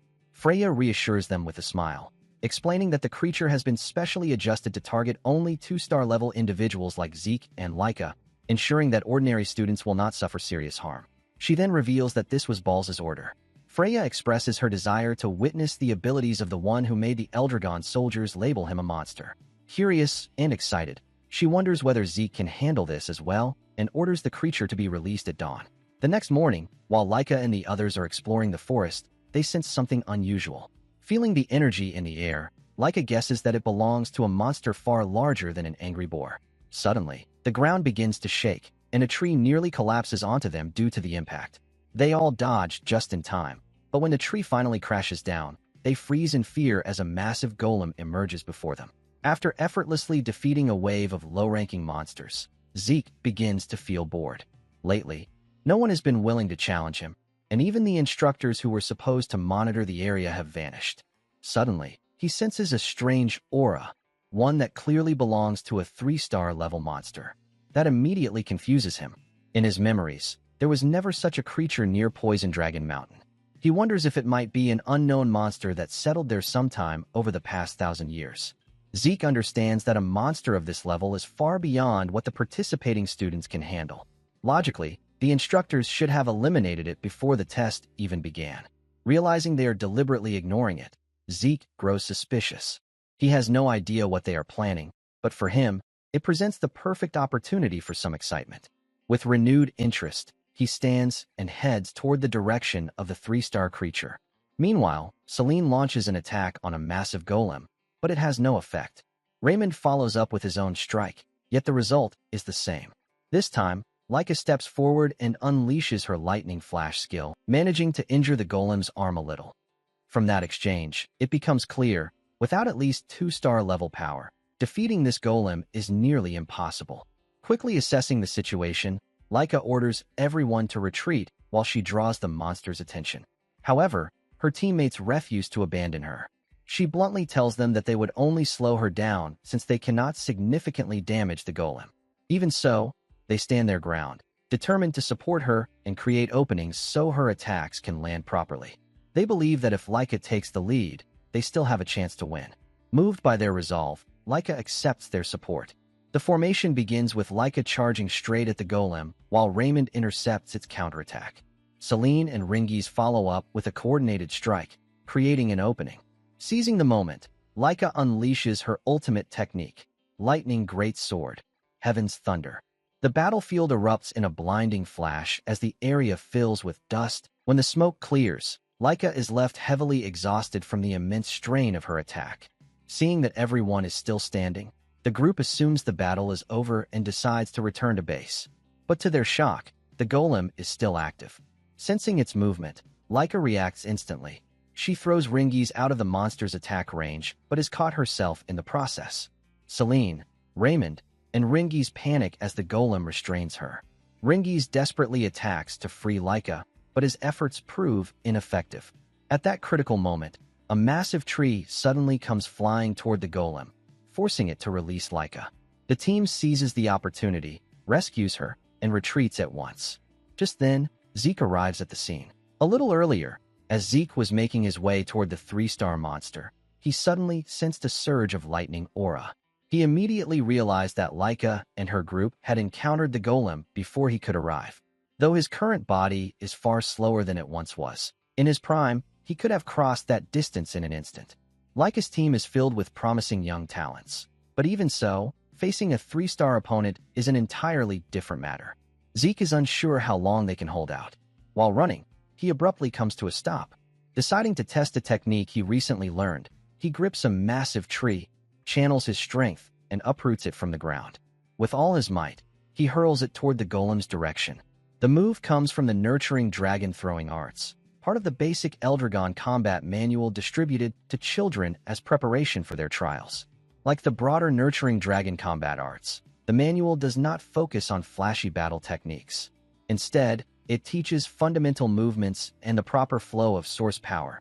Simple instructions, but perfectly suited for Zeke. In his previous life, he specialized as a long-range fighter, making the technique a natural fit. After launching the tree, Zeke rushes toward the battlefield and successfully rescues Leica and the others. Zeke studies the so-called golem with great interest. It clearly emits a presence, yet it contains no mana. The golem charges at him and throws a punch, but Zeke blocks it effortlessly. From the impact, he gauges its extreme hardness. With durability like this, ordinary attacks would barely scratch it. Only auraclad strikes could gradually take it down. However, defeating it in such a conventional manner would be far too dull for him. The golem attacks again, and once more Zeke blocks with ease. He calmly instructs the others to retreat to a safe distance. Once they are clear, Zeke pushes the golem back and decides to test what lies within its structure. He merges his punch with the first form of the Dragon Destruction combat arts, Burst World. Rather than shattering the golem from the outside, he pours source power into its interior. By releasing Burst World from within, he destabilizes its core. In the next moment, the golem crumbles apart and collapses. 1 month later, at the main building of Eldragon Estate, Zeke is summoned by the Patriarch.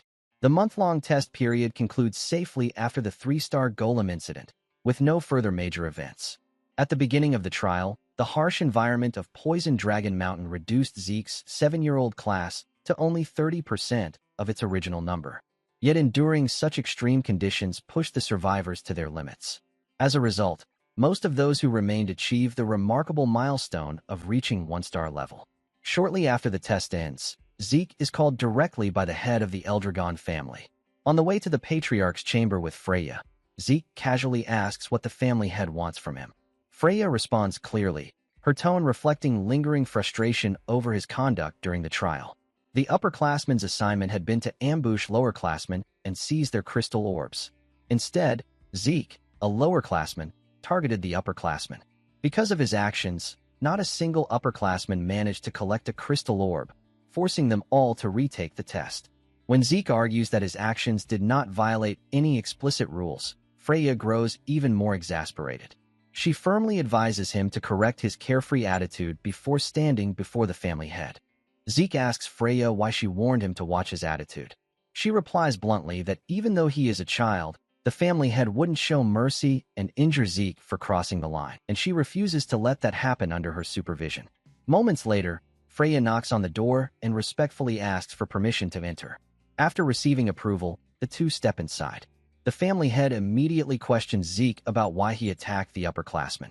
Instead of answering directly, Zeke calmly asks why he was not allowed to attack them. The official passing condition of the test was simple: survive 1 month on Poison Dragon Mountain while holding a crystal orb. There were no additional restrictions stated. From his perspective, he merely followed the rules as written. If certain actions were forbidden, they should have been clarified before the trial began. Freya is alarmed by his bold tone. The family head releases a tremendous aura that fills the room with overwhelming pressure, causing Freya to tense up in fear. She worries that Zeke may face severe consequences. Yet Zeke remains completely unaffected.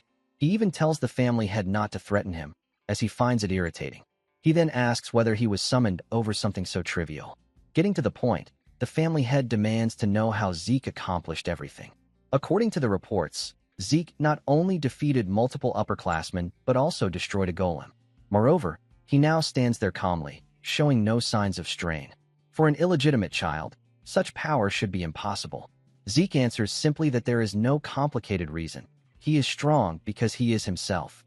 The family head narrows his eyes, remarking that Zeke's attitude is just as frivolous as reported. Nevertheless, he acknowledges Zeke's achievement in defeating the golem and decides to grant him a reward. Zeke may choose one item from the Dragon Treasury or receive access to the Dragon Hall up to the 2nd floor. Freya is stunned. Both the Dragon Hall and the Dragon Treasury are sacred repositories built over 1,000 years, beginning with the first Patriarch, Gilphus. The Dragon Hall contains countless books, including rare and even forbidden texts. The Dragon Treasury houses relics of former heads, legendary weapons, spirit medicines, artifacts, and treasures gathered across generations. These facilities are strictly controlled, and only a select few are ever granted access, especially to the 2nd floor or higher of the Dragon Hall, which requires exceptional merit. Freya glances at Zeke in disbelief. Despite his boldness, he is still being recognized as outstanding. After granting the reward, the family head dismisses them. However, Zeke attempts to ask another question. Freya quickly grabs him by the collar and drags him toward the exit. Before leaving, Zeke turns back and tells the family head that as long as Balza continues suppressing his own emotions, no matter how hard he tries, he will never become truly strong. Freya is horrified and immediately ushers Zeke out. Once outside, she scolds him for speaking so recklessly in front of the family head. Zeke responds that he exercised as much restraint as possible. That answer only frustrates her further, and she insists that he use proper respect when addressing the head, just as he does with the instructors. Zeke replies that Balza is his parent, after all. Freya is deeply unsettled. Every child of the family drank ancient potion as an infant, making it impossible for them to defy Balza, who holds the power of the Dragon King, a being superior even to ancient dragons. That should make resistance unthinkable. Yet Zeke stood calmly before him without fear. For the first time, Freya wonders who Zeke truly is. She resolves to thoroughly investigate his birth records. Soon after, she asks which reward he intends to choose. Since he cannot take both, Zeke selects access to the Dragon Hall. For now, knowledge is far more valuable to him, as he lacks understanding of this era. Ringies arrives, excitedly talking about entering the Dragon Hall. He praises the strike dragon combat arts and nurturing dragon spear arts he recently learned and looks forward to discovering even more advanced martial techniques. Laika also joins them, expressing her determination to absorb as much knowledge as possible within the allotted time. Zeke learns that access comes with limits. They may only enter the first floor under normal circumstances, and while they can read freely during the time limit, they may borrow only one book. Managing time wisely is crucial. Laika is surprised that Zeke chose the Dragon Hall over the Dragon Treasury, especially since the second floor contains even rarer martial arts manuals. Zeke simply reiterates that knowledge is his priority. The group soon enters the massive library. An instructor informs them that they have 5 hours inside and must remain quiet while strictly observing the time limit. Laika advises Zeke to first decide which book he intends to borrow, then spend the remaining time reading as much as possible. The Dragon Hall's interior is vast, lined with countless shelves overflowing with ancient texts. It is even more impressive than Zeke imagined. Now, the only question remains, will there be knowledge here capable of surprising even him? Inside the Dragon Hall, Zeke uncovers an overwhelming amount of information he had never encountered before. As he reads, complex emotions surface within him. He learns about dimensional rifts, chaos, magic, and the ancient connection between this world and another that formed nearly 1,000 years ago. About 9 centuries in the past, a tier suddenly appeared in the dimensional wall. These tiers were named rifts. Beyond them lay a chaotic realm known as the Chaos Realm, a world where terrifying creatures called chaos beasts roamed freely. To resist the invasion, the people of that other world cultivated a unique source power within themselves. The Eldragon family fought alongside them against the chaos. Through bonds forged in battle, for powerful warriors from that other world eventually married into the Eldragon family. They later became the founders of the 4 great Eldragon branch families that still exist today. As Zeke reads this history, certain mysteries begin to make sense, such as the strange black mist surrounding the Anger Boar and the nature of Laika's lightning aura. However, what fascinates him most is something else entirely: magic. Magic is described as a new system of knowledge introduced from the other world. To Zeke, it feels like an entirely different discipline compared to traditional source power. His curiosity ignites, and he eagerly reaches for more books on the subject. Lost in excitement, Zeke accidentally shouts inside the library. At the same time, he notices a faint golden mist in the air. He quickly deduces that this may be an application of magic.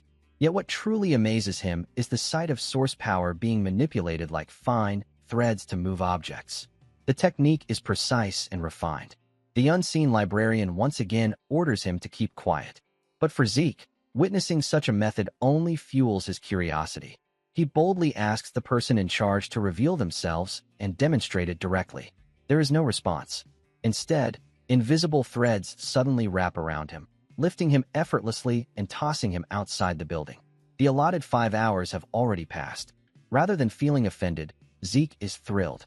The experience only deepens his fascination. Outside, Rengiz and Laika are waiting. Zeke asks whether they found books they liked. Rengiz proudly says he borrowed a martial arts manual called Cloud Water Spear Arts and believes he grasped a fundamental movement technique from it. Celine shares that she learned a movement technique as well and borrowed Windflower Sword Arts. Raymond practiced the Eldragon-style Guardian Sword Arts inside and chose to borrow the Eldragon-style Guardian Shield Arts. Unbeknownst to them, every one of those martial arts manuals was originally created by Zeke in his previous life as a casual endeavor. Curious, Zeke asks Laika what she selected. She reveals that she chose Heavy Wave Great Sword Arts, said to have been created by the first Patriarch, along with Heavy Wave Great Sword Arts, revised, an improved version refined by the 15th family head. At the mention of the 15th head, Zeke's thoughts immediately turn to Dragon's Breath and Strike Dragon combat arts, techniques also attributed to that same individual. He recalls that many martial arts he once created are preserved within the Dragon Hall, and quite a few have revised versions placed beside them. The possibility that those improved versions were modified by the 15th head intrigues him deeply. Staring back at the towering library, Zeke realizes how wrong he was. He had expected it to be dull. Now, he cannot wait to uncover what comes next. 5 years pass. Laika has grown taller and is now 12 years old. After hearing that Zeke and the others have once again gathered at the training grounds, she heads there as well. Upon arriving, She finds Zeke standing calmly at the center of the field, surrounded by Celine, Raymond, and Ringis. The three of them circle him carefully, searching for an opening to make their move. The scene shifts to the main hall, where a soldier urgently reports to Balza about a newly formed rift within their territory. According to the investigation, there is roughly an 80% chance that magic water exists inside it. Magic water is no ordinary resource. Anyone who drinks it gains the potential to become a mage. Their body develops a special constitution that allows them to convert source power into an entirely different force known as mana. The techniques unleashed through mana, known as magic, sparked a revolution across the world. At the same time, fierce territorial conflicts erupted over the very source of magic power, magic springs. In this new age of magic, the number of mages a house possesses largely determines its military strength. However, within Eldragon territory, not a single magic spring exists. For a house without direct ownership of such a spring, there is only one way to obtain magic water, by conquering special rifts. Currently, the Eldragon family has only a handful of mages, including Balza himself. All of them are battle-hardened veterans who acquired magic water through dangerous rift conquests. Even so, their numbers are being steadily outmatched by rival houses that control magic springs. Conquering special rifts has therefore become Eldragon's top priority. The problem lies in the rift's location, the abundant dragon forest. This vast woodland is mostly within Eldragon territory, but part of it stretches into the lands of another powerful house, the Kerberos family. While Eldragon claims the forest, Kerberos asserts partial ownership and refers to their portion as the Great Abundant Forest.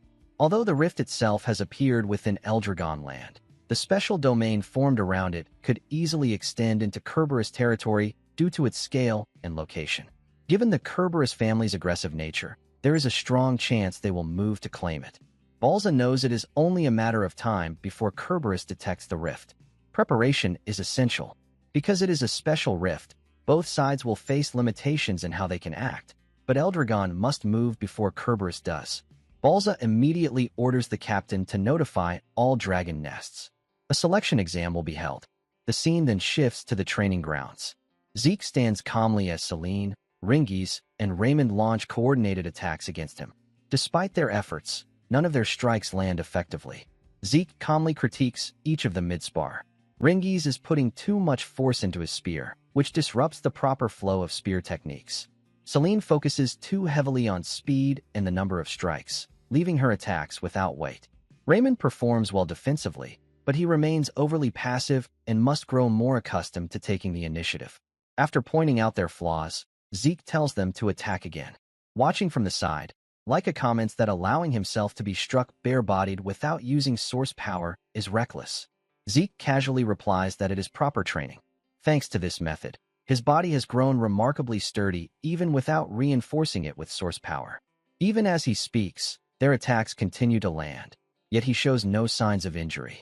The others cannot help but marvel at his mysterious physical resilience. Leica then reveals that the senior students have given Zeke a nickname, the Demon Child of the Eastern Hall. She has actually come to deliver important news. Soon, children from the other dragon nests will be arriving. While most of the group expected something like this to happen eventually, Zeke seems unaware. When he asks where she heard such information, Leica explains that she deduced it simply by observing the instructor's conversations and movements. She also warns him to stay cautious.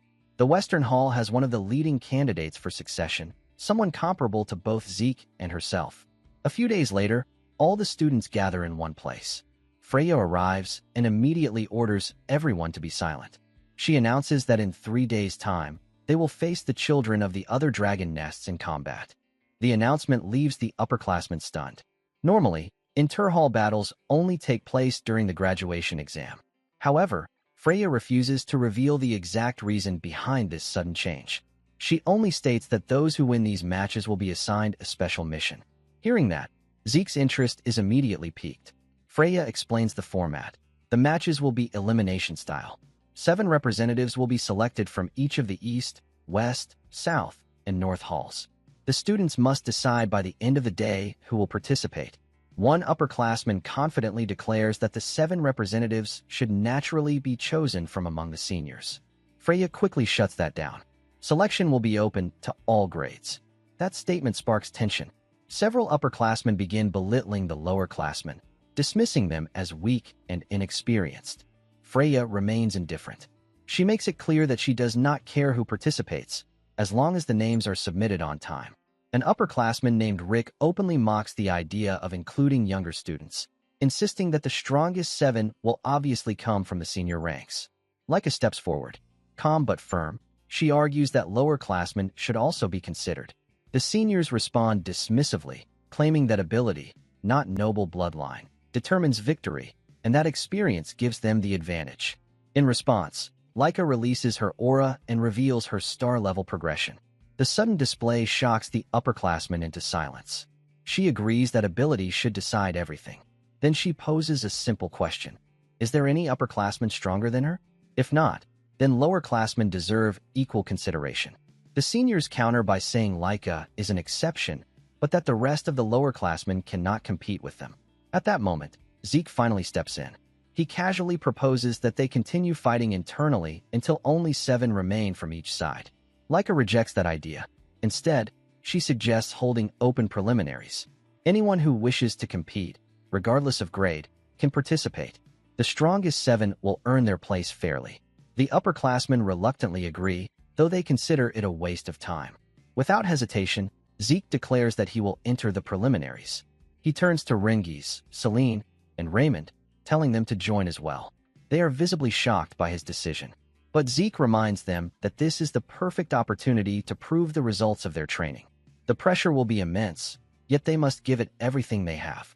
Leica then asks if any other lowerclassmen are willing to step forward. Silence fills the area. No one dares to volunteer. In the end, it is decided. The lowerclassmen who wish to prove themselves will face the so-called superior upperclassmen in the preliminaries. The day of the preliminaries finally arrives.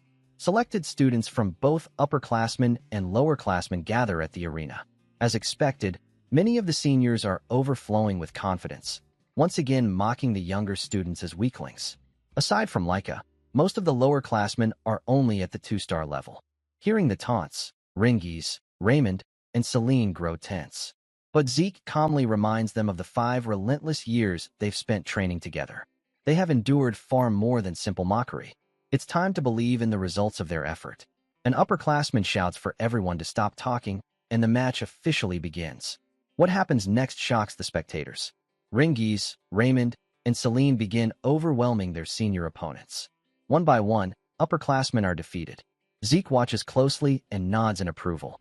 Ringis' deflection technique and his ability to spot openings have sharpened significantly.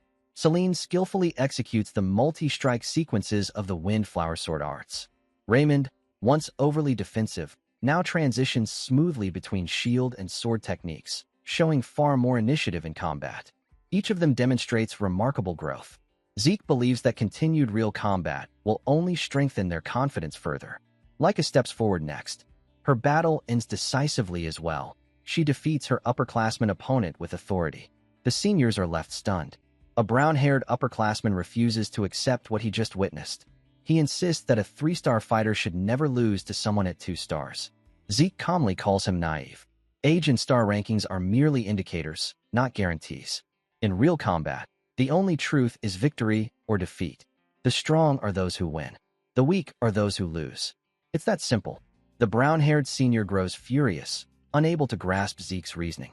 Zeke continues, explaining that whether someone has stars or not, if they don't have the will to fight, they fall. Strength is not about titles or numbers. It is about the ability to prevail. Enraged, the upperclassman declares he will not hold back against Zeke. Zeke casually invites him to demonstrate the martial arts he has mastered and the fruits of his training. Those words strike a nerve. The senior charges in anger, unleashing his techniques, only to be met with a single clean punch from Zeke. In an instant, he collapses to the ground in defeat. Zeke gives him a thumbs up, remarking that he has trained well. Leica dryly comments that it is ironic to praise someone after defeating them before they could even showcase their skills. The surrounding spectators quietly agree. Meanwhile, at the West Hall training grounds, another scene unfolds. The students there are being thoroughly defeated by one of the leading candidates for the next family head, Venial Fafnald Eldragon. His overwhelming strength leaves no room for resistance. Venial's right-hand aide, Alan, reports that the selection process has been completed. All chosen representatives are 3-star level. Among them is a 12-year-old lower-classman named Letton. Venial notices Letton and offers him praise, suggesting that if he proves useful, he may become one of his subordinates. Letton beams with pride at the recognition. Confident in Venial's leadership, Letton believes the West Hall cannot lose. He is certain they will succeed in the special mission. And when Venial eventually becomes the next family head, Letton dreams of serving directly under him. Alan then steps forward again, requesting permission to share additional news.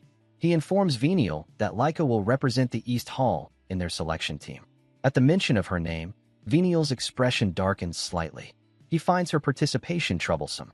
Still, he rises with confidence and declares that no matter how talented she may be, victory will belong to them. He intends to win the special mission and prove to his older brothers that the position of the next head belongs to him alone. The day of the selection team exam finally arrives. The Coliseum is packed with students from all 4 halls, and the atmosphere is tense with anticipation. Laika quietly mentions that despite the crowd, many students drop out before reaching this stage. Hearing that, Ringies grows visibly downcast. Those who failed are no longer present. They are labeled pseudo-dragons, a term also associated with his father. Noticing his mood, Laika gently encourages him. They have been chosen as representatives of the East Hall. That alone is something to take pride in. Ringies nods and resolves to give it his all. Meanwhile, Zeke stands apart, silently observing the crowd. When asked what he is doing, he calmly explains that he is gauging the overall fighting strength of the participants. Just then, an upperclassman unexpectedly praises Zeke. It is the same group of seniors who once mocked them. Now, after witnessing their performance, they show genuine respect toward both Laika and Zeke. As Zeke had predicted, nearly every participant, except those from the East Hall, is at the 3-star level. There are no 4-star fighters present, but several appear to be on the verge of reaching that stage. The prospect excites Zeke. He wonders what kind of techniques he will witness this time. While Laika chats with Ringies and the others, a girl suddenly hugs her from behind. It is her cousin, Sandy Typhona. Sandy cheerfully asks how Laika has been. Startled at first, Laika replies that she is doing well. Celine looks confused, so Laika introduces Sandy as her cousin and the daughter of the Typhona family head, one of the 4 great branch families. The revelation shocks Raymond, Celine, and Ringies. Sandy's expression shifts as she looks at them. She asks who they are. Laika introduces them as her friends. However, Sandy bluntly states that they do not appear capable of standing beside a candidate for the next family head.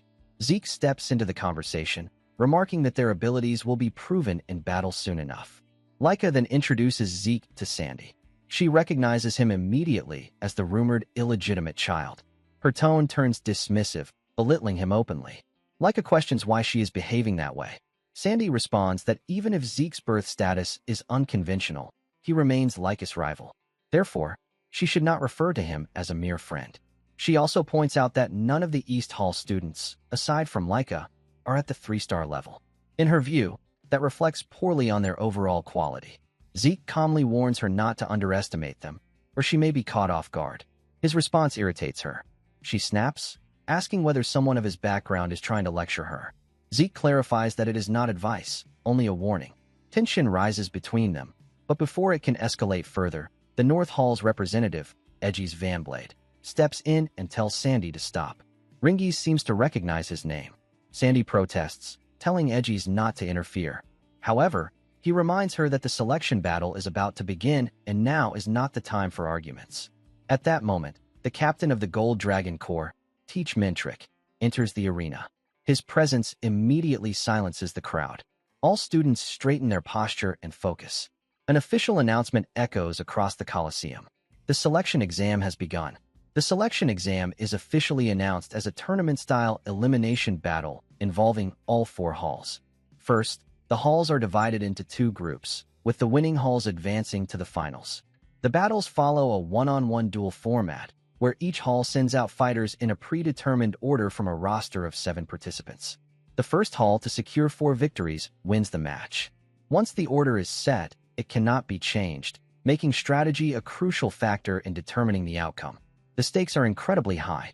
The winners of this tournament will be assigned a special mission of great importance to the Eldragon family. Successfully completing it will significantly contribute to the family's future and serve as a major step toward earning the position of head. To determine the brackets, the examiner calls each hall's representative forward to draw a stone from a box. The East Hall representative, Venial, steps up first and selects a stone before leaving. Recognizing Venial, Laika informs Zeke that he is also a candidate for the head position. Zeke quickly realizes that it's not just Venial. The entire West Hall is filled with powerful warriors, creating a noticeable gap in strength compared to the others. Back in the East Hall group, Zeke spots Letton, whom he hasn't seen since the entrance exam. Letton has clearly improved, having reached the 3-star level, showing his dedication to training. However, tensions rise when Letton and his companions notice Ringies standing alongside Zeke and the others, reacting with visible anger. Soon after, the North Hall's representative, Edgies, and the South Hall's representative also step forward to draw their stones. When it's finally East Hall's turn, Laika instructs Zeke to go, stating that he is the strongest among them. This decision doesn't sit well with some, especially Laika's cousin, Sandy, who questions why Zeke was chosen over Laika. However, Laika stands firm in her decision, confidently asserting Zeke's strength despite Sandy's objections. Following the examiner's instructions, each representative channels their source power into the stones, officially finalizing the brackets. The matchups are revealed. East Hall will face North Hall, while West Hall will battle South Hall. As the participants assess their opponents, Ringies is visibly shaken after noticing a particularly intimidating individual from the North Hall staring directly at him. However, an even more personal conflict emerges. Laika is set to face her cousin Sandy, who is determined to confront her and remind her of her responsibilities and position. Meanwhile, Edgies approaches Zeke and greets him once again, as they are now confirmed to face each other in the first match. Rather than feeling nervous, Zeke is genuinely excited, sensing a strong connection between them. Both fighters share the same competitive spirit, eagerly looking forward to their upcoming battle.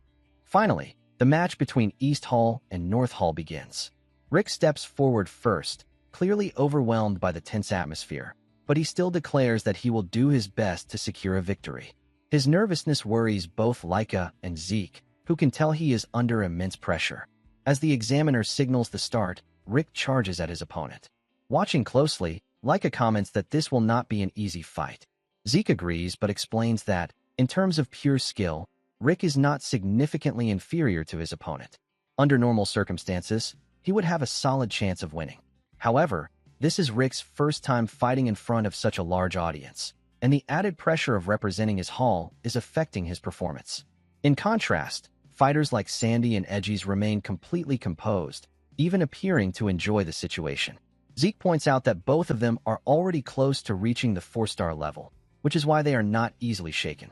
He also suggests that Laika should face Sandy, as their similar techniques would make it a valuable learning experience for her.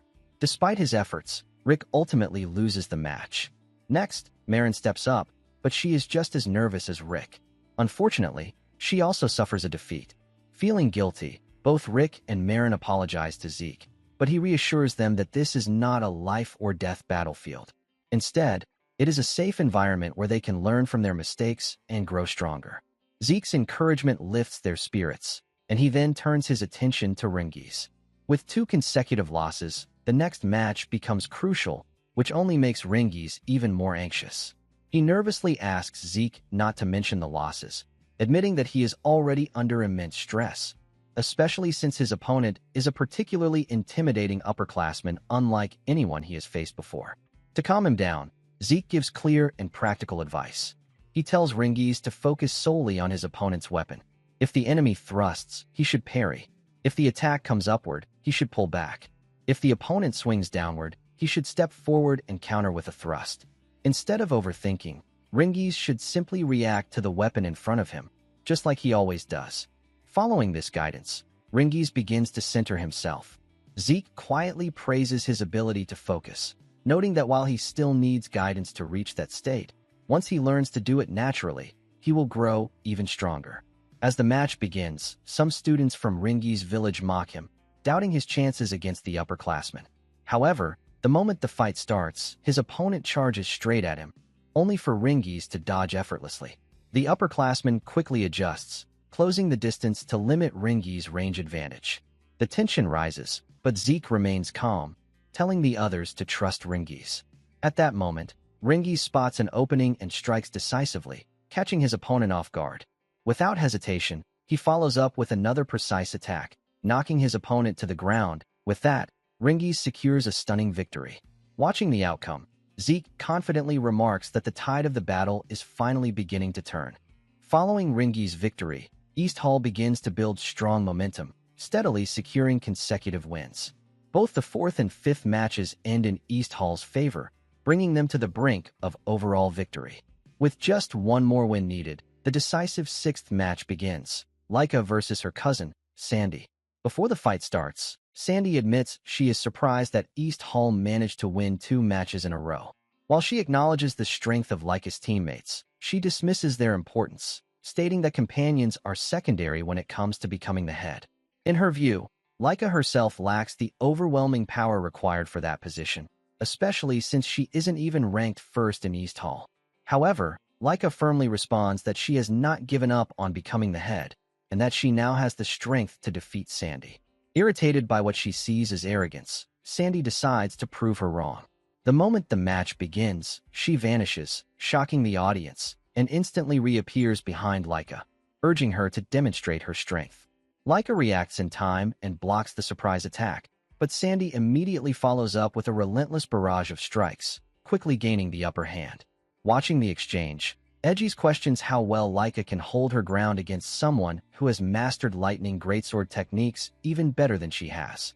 Laika is gradually pushed back and even suffers minor injuries, causing Ringies and Raymond to grow increasingly concerned. Refusing to back down, Laika charges forward, but Sandy criticizes her for reverting to her bad habit of swinging wildly under pressure. Seizing the opportunity, Sandy intensifies her assault, leaving Laika badly injured.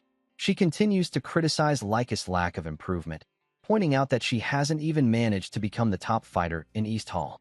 Sandy adds that if Laika had joined North Hall, she would never have allowed her to fall this far. Despite the harsh words, Laika refuses to give up. However, Sandy coldly tells her to surrender, insisting that she cannot win at her current level. She even expresses frustration over not forcing Laika to join North Hall from the beginning. Still, Laika stands her ground, determined to fight on. Growing more frustrated, Sandy accelerates her attacks, striking from behind and overwhelming Laika. Unable to counter effectively, Laika is forced to endure the onslaught, leaving the East Hall students deeply worried. The only one who remains calm is Zeke, who confidently states that Laika is on the verge of breaking through her limits. Deciding to end the match, Sandy unleashes her final attack. However, to everyone's shock, Laika remains standing. Even Sandy is visibly surprised. Laika then reveals that her past self might have fallen here, but over the past 5 years, she has trained relentlessly.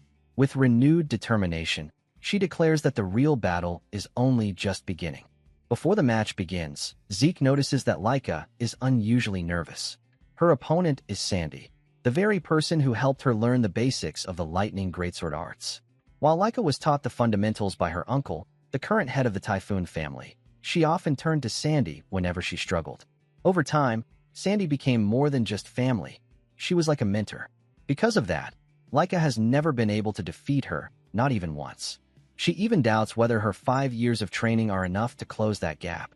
Sensing her hesitation, Zeke reminds her of everything they have worked on together. He tells her to recall those 5 long years of training and trust the process. At first, Laika feels unsure, but Zeke points out her biggest flaw. When emotions take over, her focus narrows. That's exactly why he trained her to remain calm in battle. If she can stay composed, she'll be able to clearly read her opponent's movements, even in the heat of combat. Still uncertain, Laika questions whether she can truly defeat Sandy. Zeke reassures her, saying that someone with her natural talent becomes incredibly powerful once they can properly see and understand their opponent. His words finally help her steady herself. Before the match begins, Zeke gives her one final piece of advice. Observe Sandy's techniques carefully. If she does, she won't just win, she'll grow even stronger. As the fight unfolds, Laika follows that advice. Instead of panicking, she carefully observes Sandy's lightning greatsword techniques, taking her attacks head-on while analyzing every movement. Gradually, something clicks. she begins to truly understand the flow of Sandy's style. Then, everything changes. Laika suddenly charges forward, and this time, she's the one overwhelming Sandy, not giving her any room to recover. The only technique she previously lacked was tempo variation, but now she begins to apply it seamlessly. Sandy is visibly shocked, as this isn't something that can normally be copied instantly just by observation. Ringies and the others, who were worried moments ago, are now left in awe of Laika's talent. Zeke, however, understands exactly what happened. This is the result of their training. Laika has learned to analyze her opponent calmly, even while under pressure, allowing her to adapt in real time. Previously, Laika would lose control in battle, focusing only on her own attacks without awareness of her opponent. But now, she fights with composure, observing and adapting at the same time. By studying the same sword style mid-combat, she has reached an entirely new level. The battle intensifies as both fighters clash with everything they have. However, thanks to her rigorous physical training with Zeke, Laika gradually gains the upper hand. Finally, she decides to end the match, unleashing her ultimate lightning greatsword technique, Grand Thunder. Sandy attempts to block the attack, but she is completely overwhelmed. Acknowledging Laika's growth, she offers a brief compliment before collapsing. With that, the match ends in Laika's victory and secures the overall win for East Hall. Returning to her team, Laika is praised by Zeke for her performance, though he jokingly complains about losing his chance to fight. Laika admits she's relieved she won, because otherwise Zeke would have had to face Edgies. Curious, Zeke asks if she knows him. While she doesn't know him personally, she explains that Edgies is widely recognized as the greatest genius of the Vanblade family. She adds that even for Zeke, a match against Edgies would have been unpredictable. There's no telling how it might have turned out. Just then, the examiner announces that although East Hall has already secured victory, the remaining matches will still continue. Zeke narrows his eyes at Edgies, wondering what the real intention is, but in the end, he doesn't mind. As long as he gets to fight, that's all that matters to him. Edgies is eager to face Zeke, especially after learning that Zeke is the East Hall's representative despite Laika's presence. What intrigues him even more is that Zeke is only at the 2-star level. Curious about this, Edgies seeks a direct confrontation. Hearing this, Zeke is genuinely excited, noting that they seem to share the same mindset. He has also been looking forward to crossing blades with Edgies, recognizing him as an exceptional fighter among many talented warriors. Without hesitation, Zeke draws his katana, and the examiner signals the start of the match. In an instant, Edgies closes a massive distance with astonishing speed, leaving Zeke impressed by his flawless footwork. As Edgies launches his attack, Zeke notices something unusual. He cannot sense the presence of the blade at all. Even so, he twists his body at the last possible moment and narrowly dodges the strike, despite Edgies being certain it would land. Smiling, Zeke praises him and encourages him to show more of his martial arts. Edgies presses forward with another attack, his blade's trajectory incredibly difficult to read. Though Zeke manages to evade most strikes, Edgies still succeeds in landing a hit. As the exchange continues, Zeke skillfully dodges while openly admiring Edgies' talent. His movements are fluid and ever-changing, yet they never sacrifice speed or power. His source power flows efficiently, without waste, and his attacks are sharp enough to match Zeke's breathing and rhythm.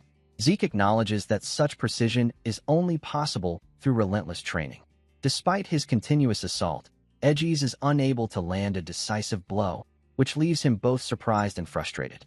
He asks Zeke what kind of training allows him to move like this. In response, Zeke casually invites him to train together and find out for himself. Finally, Zeke goes on the offensive. Edgies barely manages to block the strike, but the impact makes his hands tremble. Zeke experiments with varying his breathing patterns, yet Edgies adapts even to that, proving just how extraordinary he is. Realizing this, Zeke concludes that Edgies is even more exceptional than he initially thought. At this point, Zeke has observed enough. He begins to understand Edgies' techniques. When Edgies repeats a familiar attack, Zeke dodges it just as before, but something changes. Even after evading, Zeke is still wounded, which only makes the fight more thrilling for him. Meanwhile, Sandy regains consciousness after her defeat. Though she realizes she lost, she feels proud of Laika's growth. Her classmates, worried about her, apologize for not being helpful, but Sandy reassures them that the opponent was simply stronger and encourages them to improve together. When she learns that Zeke is currently fighting Edgies, she is shocked. Watching the battle, Sandy is stunned to see Edgies manifest 5 aura blades, clear proof that he is fighting at full power. This reminds her of Lyca's earlier claim that Zeke is the strongest among them. No matter what technique Edgies uses, Zeke continues to counter it perfectly. Even after a prolonged fight, Zeke shows no signs of exhaustion, prompting Edgies to question what kind of physique he possesses. Zeke simply replies that he has invested heavily in building his basic stamina, emphasizing its importance. Inspired, Edgies resolves to train his body even further and continues his relentless attacks. Although Edgies' current level places him around the lower end of the upper tier, his talent at such a young age suggests immense potential. During the battle, Zeke realizes a fundamental difference between martial arts of the past and the present. 1,000 years ago, the focus was on the physical motion of techniques, with energy used as a supplement. In the modern era, however, the manipulation of source power itself has become the core of martial arts. Zeke understands that he had overlooked this shift for far too long. As the fight drags on for nearly an hour, neither side shows signs of backing down. However, Lyca senses that the end is near. Zeke has now fully analyzed Edgies' movements. Using everything he has learned, Zeke develops a new technique on the spot. Edgies, aware that victory may be out of reach, still resolves to fight until the very end. He launches his final attack, but Zeke counters with a modified version of the Dragon Destruction Combat Art's second form, Fist Star. The impact shatters the ground and decisively defeats Edgies. The entire arena is left in shock by the overwhelming display of power. After repairing the arena, the examiner announces the next match. Ringies and Raymond, already impressed by Zeke, now admire him even more after witnessing his victory over Edgies. Looking ahead, the next opponents include other head candidates, including General. Both South Hall and West Hall appear to have formidable fighters, leaving Zeke curious about how the next battle will unfold.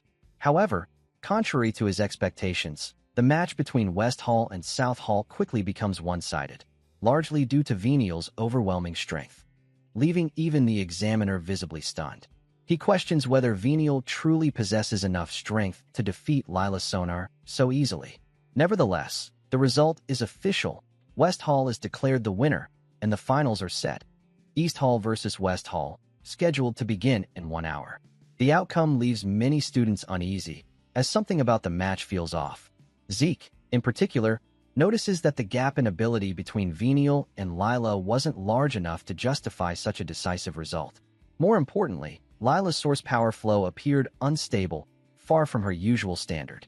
In that condition, it becomes clear that something was wrong with her, which likely led to the one-sided defeat. Even the examiner seems to have picked up on this irregularity. Raymond acknowledges Venial's strength as a head candidate, impressed that he defeated Lila so quickly, but the group continues to question how one-sided the match was. Ringies points out that West Hall, as a whole, is filled with exceptionally strong fighters. Although this realization is discouraging, it also motivates the team to push themselves and aim for victory no matter what. Zeke is pleased to see their determination, but his attention shifts to Lyca. Unlike him, she doesn't seem to have noticed anything unusual about Lila's condition. If she believes that Venial's victory was purely due to overwhelming strength, then her shaken reaction makes sense. However, since Zeke himself lacks full details, he chooses not to offer uncertain advice. Noticing her unease, Ringies asks if she's alright. Lyca brushes it off, claiming she's fine, and leaves the arena to clear her thoughts. She heads to the garden, reflecting on what she just witnessed. Even Edgies couldn't defeat Lila without taking damage, yet Venial managed to overwhelm her effortlessly. Lyca recalls the last time she faced Venial. They were both 5 years old, and she lost. Since then, she has trained relentlessly, driven by the desire to defeat him one day. Now, she believes she finally has the strength to win. However, realizing that she may not even get the chance to face him, since the match order suggests Zeke will fight him instead, only frustrates her further. To her, it feels like she is admitting defeat before even trying. At that moment, Venial approaches her. Rather than having a genuine conversation, he begins to belittle her. Lyca has no interest in engaging, but Venial arrogantly remarks that if he becomes the head, she might end up as his wife, so she should be less selective. His words anger her, and she tries to walk away. Before she can leave, Venial provokes her further, suggesting that she still believes she cannot defeat him, just like in the past. His words cause her to hesitate. He then places a hand on her shoulder, pressuring her to submit, claiming he would treat her well if she did. Leica immediately pushes his hand away, firmly telling him to stop, and walks off without looking back. As she leaves, Venial reveals a darker side of himself. It becomes clear that he did something subtle when he touched her shoulder. Now, only Zeke remains as an obstacle. Deciding it would be troublesome if Zeke noticed anything unusual, Venial plans to deal with him during the match.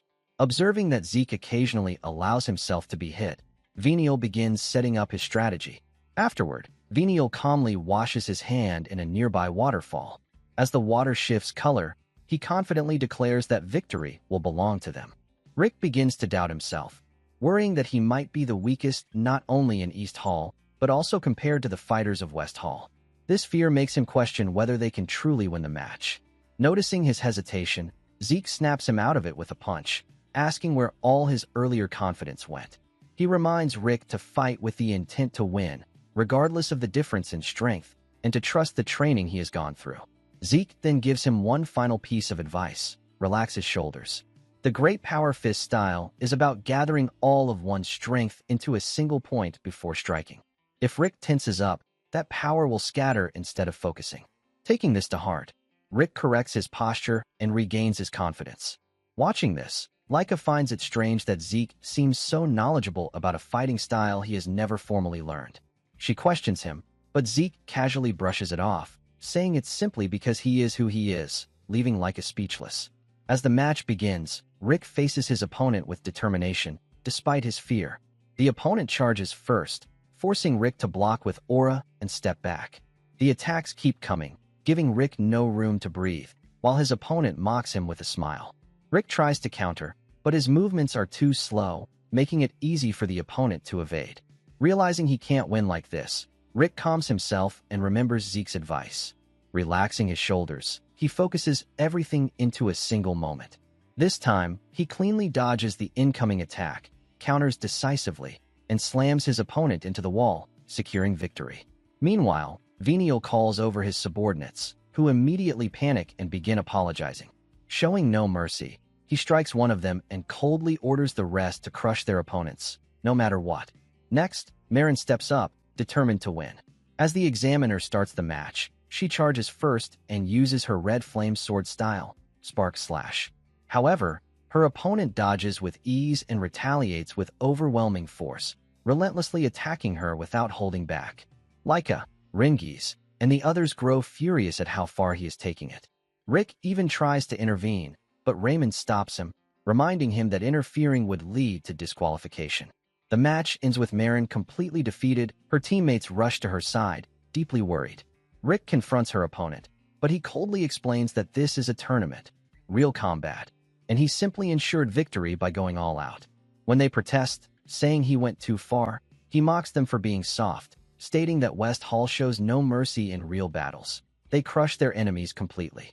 Leica realizes this brutality likely stems from Venial's orders, but there's nothing she can do. The opponent leaves, warning them to worry about themselves before they end up the same way. At that moment, Letton approaches Rengiz and calmly suggests that he should forfeit.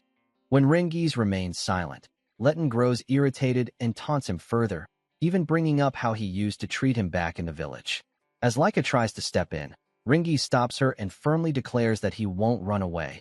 He will surpass Letton today. This only angers Letton more. After Marin is taken away for treatment, Rengiz steps onto the battlefield to face Letton. Just before the match begins, he suddenly hears Zeke's voice in his head. Zeke has recreated a form of telepathy he once experienced, using it to deliver a single piece of advice. Clouds drift freely, and water flows gently. He tells Rengiz to remember this when he struggles. The match begins with Rengiz attacking first, but Letton easily dodges and counters with overwhelming aggression. Rengiz is pushed onto the defensive and even gets injured while trying to block. No matter how hard he tries to read Letton's attack patterns, he fails to keep up. Every attempt to deflect or counter is turned against him. Letton closes in, taunting him relentlessly, claiming to be superior in every way. He even insults Rengiz's father, calling him a weak pseudo-dragon and saying Rengiz is no different. Enraged, Rengiz lashes out, but Letton strikes him down, knocking him to the ground. Overwhelmed, Ringies begins to lose his will, believing himself to be nothing more than weak and worthless. At that moment, a memory surfaces, his father's words, echoing the same phrase Zeke told him. Clouds drift freely, and water flows gently. Something within Ringies begins to change, and even the examiner senses it. As Letton moves in to finish the match, Ringies suddenly blocks the attack with ease. The shift is so unexpected that Letton is forced to retreat, visibly shaken by the sudden change in Ringies' presence.